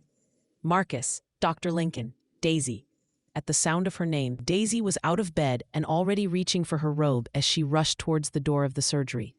She was just about to open the door when she heard Marcus coming up behind her. "It has to be an emergency," Marcus said as he reached for the door. He opened the door, and the moment Daisy saw who was on the doorstep, fear clutched at her heart. "Carl? It's Clare. You have to come quick, Doc. Something's very wrong." "Is it the baby?" Daisy asked, feeling her heart race in her chest. Carl nodded. "I'll explain on the way. Get what you need." Over the last few months, Daisy had seen Marcus react instantly in an emergency, but the way in which he remained completely calm as they went to dress and gather whatever he might need offered her strength. He stopped in the surgery and placed both hands on her shoulders and searched her face. "I'm going to do everything I can to help her. I need you to be strong for her." Daisy had never chosen to lean on anyone, but for a moment she allowed herself to lean. "I need you to be strong for me." "Are you coming?" Carl shouted from the door. Daisy and Marcus rushed to the door where Carl was waiting for them. Together they hurried through the dark streets towards Carl and Clare's home. As soon as they walked into the house, Daisy heard her daughter's excruciating cry of pain. "The baby's coming," she said to Marcus before rushing to Clare's bedroom. "Mother," Clare said, gasping for air as Daisy rushed into the room. "My darling daughter, it hurts, doesn't it?" Daisy turned to see Carl short on her heels, with Marcus behind him. Taking the lead as a woman who had faced this pain before, she turned to Carl. "I need a bucket of cold water and a washcloth to wipe her brow." "Daisy, let me look at her," Marcus offered quietly. "You can in a minute." "When did it start?" she asked her daughter. Clare sighed. "I'm not sure. My back was aching a little today, but I thought it was because I was so busy. I never imagined I was in labor. After dinner, I embarrassed myself." Clare turned away, clearly feeling a little embarrassed talking of these things in front of Marcus. "Your water broke, is that what you mean?" Daisy gently prodded. Clare nodded. Then the pain came. "How long?" Marcus asked. "About 6 hours now." Clare flinched when another pain took hold of her body, not even giving her a chance to gasp for air. Marcus and Daisy both shared a concerned look. 6 hours was a long time to be in labor. "I need to examine her," Marcus said calmly. Daisy had never been more grateful for his respectful bedside manner with his patients, or the kindness in his gaze. She moved to her daughter's side and reached for Clare's hand. "This is going to be a little uncomfortable, but Marcus needs to see how far your labor has progressed." Clare cringed. "You'll stay with me?" Daisy smiled and squeezed her daughter's hand. "Until the cries of a newborn babe fill this room, I'm staying right here." Carl hurried into the room with the water and the washcloth. Daisy accepted it before Marcus turned to him. "I think it's best if you start boiling water and gathering fresh towels," Marcus said kindly instead of telling him to leave the room. Daisy smiled, knowing as long as Carl was busy, he couldn't hover over Marcus. Marcus opened his bag before washing his hands. When he glanced at Daisy, she knew it was time. "Close your eyes, Clare. It will all be over soon," Daisy promised her daughter, as Marcus moved closer to examine her. Chapter 17. Marcus had delivered numerous babies in his life. He had only lost 2 during birth. The one baby had been strangled by the umbilical cord and died before birth, and the other was his own child on the night he had lost Macy. For Marcus, facing a troubling birth was more intimidating than a man who had been perforated with shotgun bullets. He examined Clare, and as soon as he realized what was wrong, fear clutched at his heart. This wasn't what he was expecting, and it didn't bode well for mother and child. He glanced at Daisy and knew before he decided anything that he needed to speak with her in private. He picked up his bag and smiled at her. Will you give me a hand with my instruments? Daisy didn't hesitate to follow him into the kitchen. Water was already on the boil on the wood stove when Marcus began placing his instruments in the boiling water before he turned to Daisy with a heavy heart. She's not dilated. Daisy frowned. What do you mean she's not dilated? I'm not a doctor, Marcus. I'm a mother. Daisy's impatience made Marcus a little more nervous. This was her daughter, and if anything went wrong tonight, she would never forgive him. Marcus used his hands to demonstrate. The pelvis needs to dilate to give birth. Clare's pelvis isn't dilating, which means she won't be able to birth that babe on her own. Daisy gasped and clutched her throat with fear. But if she can't birth the babe, what option is there? Marcus sighed heavily. A cesarean. You mean you want to cut my grandchild out of its mother's womb? Marcus knew it wasn't a frequently practiced surgery, but he also knew that he had done it successfully many times in the past. Except for the last time, on his own wife. If I don't. Marcus trailed off, and the guilt of Macy's death settled over his shoulders like a dark cloud. For the first time since opening his practice in Hope, he wished the town had a midwife, someone who could assist with difficult births. But there was no one but him. He felt Daisy's hand rest on his shoulder and turned to face her only to find her searching his eyes. She framed his face and smiled warmly into his gaze. Marcus, I trust you. I believe in your capabilities, and regardless of what happened to Macy, I believe with all my heart that you're going to save my daughter and bring our grandchild into this world. For the first time since he had told Clare that she was with child, Marcus realized the baby that was about to be born would be his grandchild too. His heart swelled in his chest as the weight of responsibility settled on his shoulders. Our grandchild? Daisy nodded. Our daughter needs you now, Marcus. Marcus drew in a heavy breath and glanced at the instruments in the boiling water. I'll need an assistant. As long as you can tell me what to do, I'll do it, Daisy said with an encouraging smile. Marcus searched her gaze and couldn't help but admire her strength. Her daughter was in labor, facing complications, and instead of falling apart, she was giving him the courage to do what needed to be done. For the first time, Marcus' heart swelled in his chest, and something similar to love settled warmly over his fears, giving him the strength he needed. Then, let's go save our grandchild. Chapter 18. Daisy had never been as terrified in her life. To stand by while her daughter was cut open had been the most horrific experience of her life, but she didn't dare let her fears show. Marcus handled the procedure with scientific precision, telling her exactly what he needed when he needed it. Every time he looked at her, she pleaded silently with him to be careful. Carl had been sent into the other room to wait until they were done, and not a few times during the procedure, Daisy had wished she could have had joined him. Marcus had made the incision, and now and then Daisy was sent to drop a few more drops of ether onto the mask on Clare's face to keep her asleep during the procedure. Her only consolation was that Marcus assured her that Clare didn't feel a thing. As he woke, he began to talk in dulcet tones that reassured her he was confident in his task. Do you know why they call it a cesarean? Daisy shook her head as she returned to her position at the instrument tray. Because in Roman times it wasn't permitted to cut a woman with child open. It had been a Caesar who had issued permission to assist a woman with child. Really?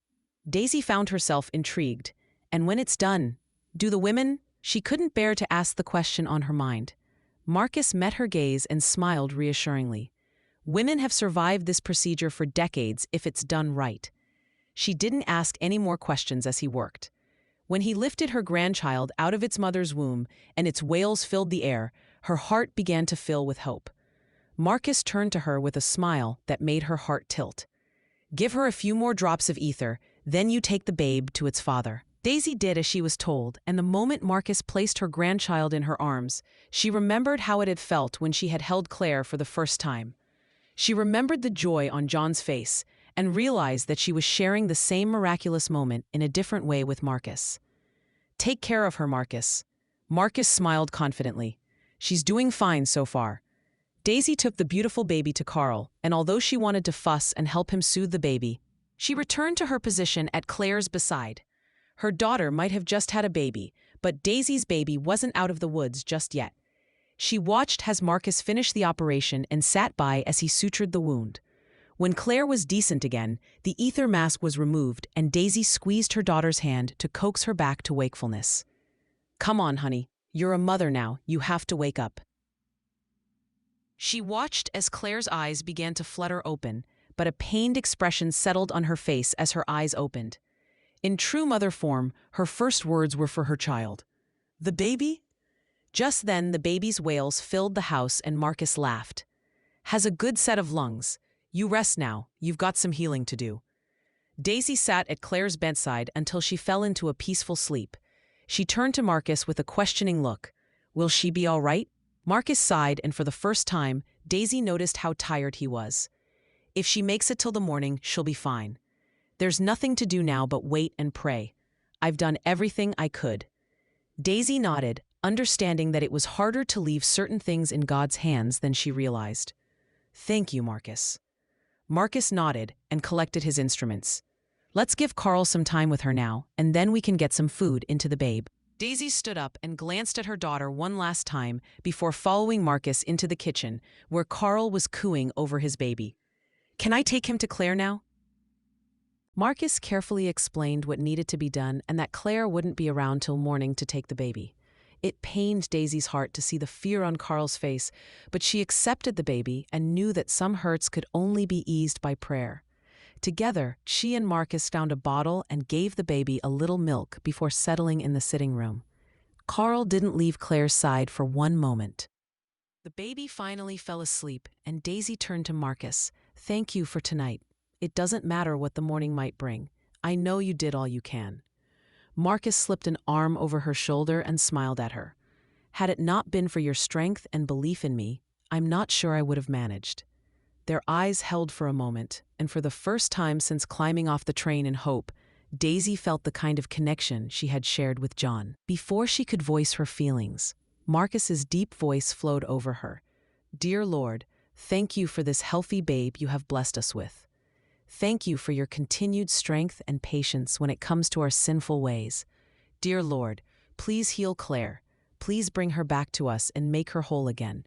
Guard her during the small hours that are to come, Lord, and give me the wisdom to help her if she needs it. Thank you for the wonderful woman sitting by my side who has given me so much hope, understanding, and patience since her arrival.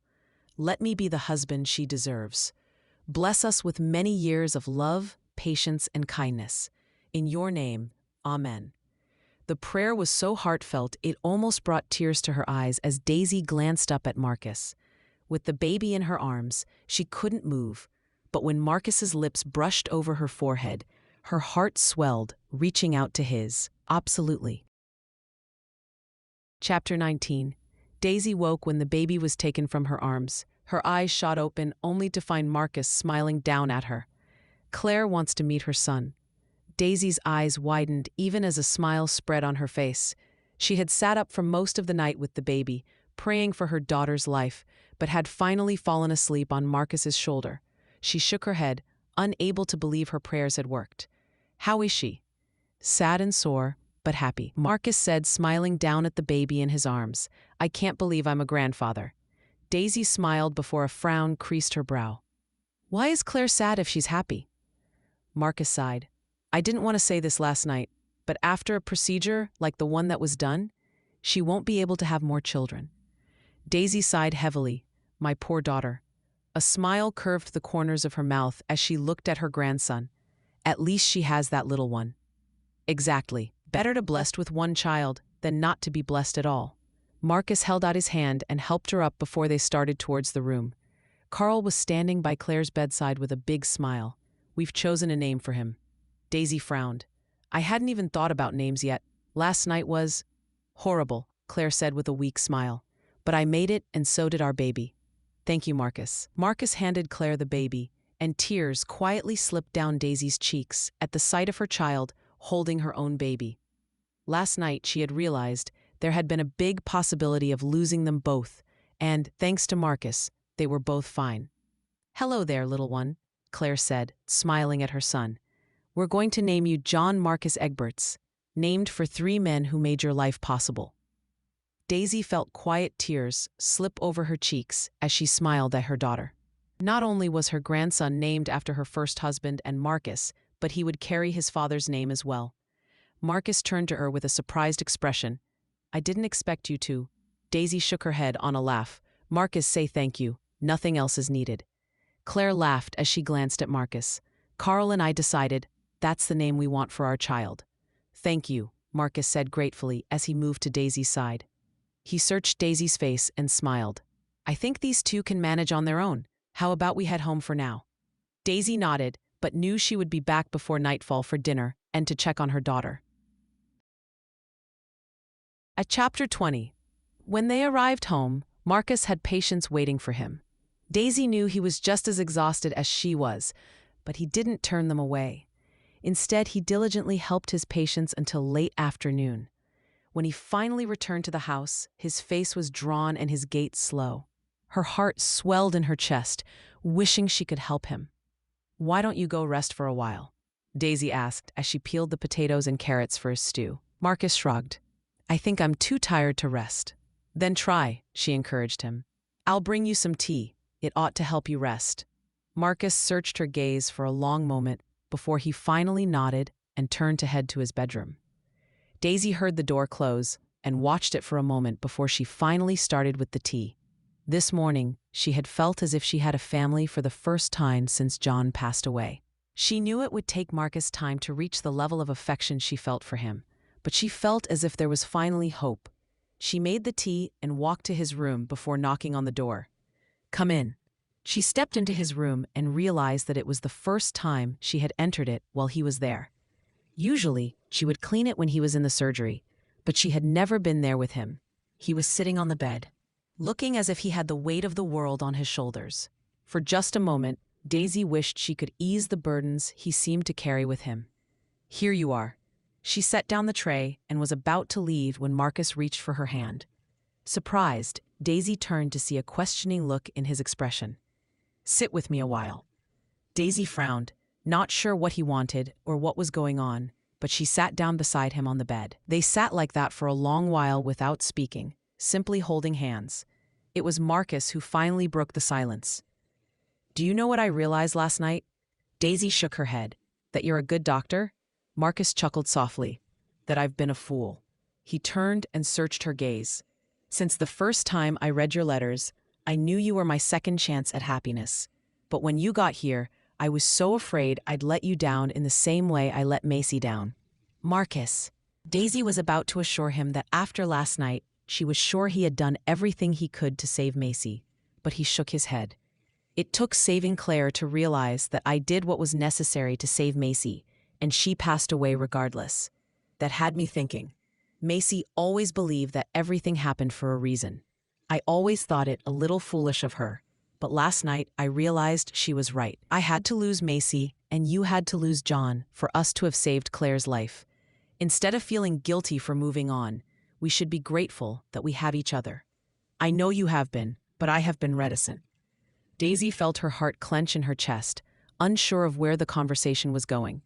She wanted to think that Marcus finally felt something for her, but she was too afraid to ask. Instead, she sat quietly and waited for him to tell her his thoughts. "I was afraid I would let you down, that I wouldn't be able to love you. But I realize now that I've loved you all along. That's why I have been distant. I was afraid that if I loved you, losing you would be too hard." Daisy's breath caught as she turned to search his gaze. "I love you, Daisy.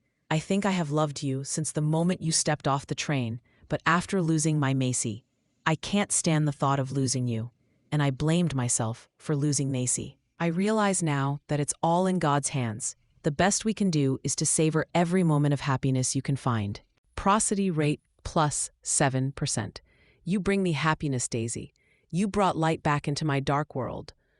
"Oh, Marcus." Daisy couldn't stop the tears that rushed over her cheeks. "I love you too." Marcus smiled. Although weary, she could see the light in his eyes. "I don't want to be your friend or your companion. I want to be your husband. I want to be the person you turn to in times of need. I want to be the one that supports you when you need it, the one that shares in your happiness." A smile curved his mouth, and Daisy was sure that a more handsome sight she had never encountered. "I want to be a grandfather to John Marcus Egberts." Daisy couldn't help but laugh as her heart soared with joy. And you will be. I still can't believe I'm a grandmother. And a wife, and a mother, and a doctor's assistant, and a stepmother, and a wonderful friend. What more could I have possibly dreamed of? Marcus wrapped her in a warm embrace and kissed her brow before searching her gaze. I'm going to try to rest now, but when I wake up, I want us to talk about you moving into this room. Marcus glanced around the room with the floral bedspread and drapes before meeting her gaze again. It's time I put Macy to rest and let you have your home. You're welcome to move and change anything you need. Daisy brushed away tears of joy as she smiled into her husband's eyes. It was the first time since she had met Marcus in person that she didn't feel as if Macy was in the room with them. She would always cherish her memories of her marriage with John, but just as Marcus had just said, it was time to cherish the moment and to seek joy in the future. I'd like that very much, she nodded, standing up. You rest and I'll go finish that stew. She walked out of his room that would soon be theirs, and knew that God hadn't just given her 2 miracles by saving both her grandchild and her daughter. He had given her a 3rd miracle that day. He had just given her Marcus's heart. Epilogue. Come here, you little rascal. It's time Uncle Andrew shows you how to rope a calf. Daisy laughed as Andrew scooped John from her lap. The baby was barely yet able to sit on his own, but he already had a deep affection for his uncle. The way Andrew is talking beef to that boy, he'll be roping calves before he learns to walk, Carl huffed, pretending to be irritated. Rather tell him about stocks and bonds and the important things in life. Clare turned from her place at the fire and shook her head. Rather let him spend time with his grandfather. At least he can teach John how to save a life. Marcus smiled warmly at his stepdaughter before reaching for Daisy's hand. He pressed a tender kiss to her knuckles before turning to Clare. How are you feeling? It had been a little more than 6 weeks since that horrible night, but Clare had recovered miraculously in Marcus's care. Between prayers and precautions, they had managed to ward off infection and keep Clare quiet enough to recover from the operation while reveling in being a new mother. Carl was overprotective of his son, just like a new father should be. Often, Daisy wished John could be there to see how happy their daughter was, but she only had to look at Marcus to realize how grateful she should be to have found another wonderful man. Some people were lucky to love once in a lifetime, but she had been blessed enough to be married to 2 wonderful men. She still couldn't believe how doubtful she had been that she and Marcus would ever share an affectionate marriage, and now they had just that. Marcus didn't just share his bed and his home with her now. He shared his thoughts and his concerns with her as well. As for Andrew, he was talking about joining a group of cattle herders and driving cattle east when the summer came. But for now, it was winter, and all their chickens were safely in the coop. The home that had once felt like another woman's, Daisy had turned into her own. The drapes were ones she had sewn, and a few of her own knickknacks now adorned the fireplace. She spent her days helping Marcus in the surgery and her evenings beside the fire, talking about the future and his patients. It wasn't anything compared to the life she would have had in New York. It was a beautiful life, one that she thanked God for every single night. It was Christmas Eve, and the whole family had come to their home to celebrate. There were a few handmade gifts under the spruce tree in the corner, since they couldn't find a pine. A stew was simmering on the stove even as they sat by the fire and adored the baby, and Daisy's heart was full. Marcus turned to Andrew with a mischievous glint in his gaze. I think it's time. Andrew handed John back to his mother and nodded. I think it's time as well. Marcus stood up and walked over to the fireplace and cleared his throat. When Macy and I first built this home, we each picked a stone on the fireplace, a way of saying this was home, this was where we would raise our family. A lot has changed since that day, but through the mail and a little fate, we managed to find love and happiness again. We managed to become a family again. Marcus glanced at Andrew and smiled warmly at his son. Andrew and I have decided we want you to choose a stone on the hearth as well. Every one of you. We want this to be your home, your safe harbor amidst a storm. Daisy had to brush at the tear that slid down her cheek. Marcus, that's beautiful. Andrew moved towards her and held out his hand. Come on, mother, pick a stone. Daisy's laughter flowed with tears of joy. It was the first time Andrew called her mother. And it was the first time she was ready to accept that this would be her home for the rest of her life. One by one, everyone chose a stone. When it was done, Clare stood up and walked to Marcus with a smile. "Marcus, I have to tell you that I had my doubts when my mother arrived in town announcing she was a mail-order bride. For a while there, I was afraid you were going to mail her back to New York." Soft laughter flooded the room. "But I'm grateful that she found love again. The kind of love that makes her smile. May you be blessed with many years of happiness together." Daisy glanced at Marcus, who reached for her hand and pressed a kiss to it. "You know what I just realized?" Daisy shook her head. "What?" "You're the best mail I ever got." Daisy laughed, shaking her head.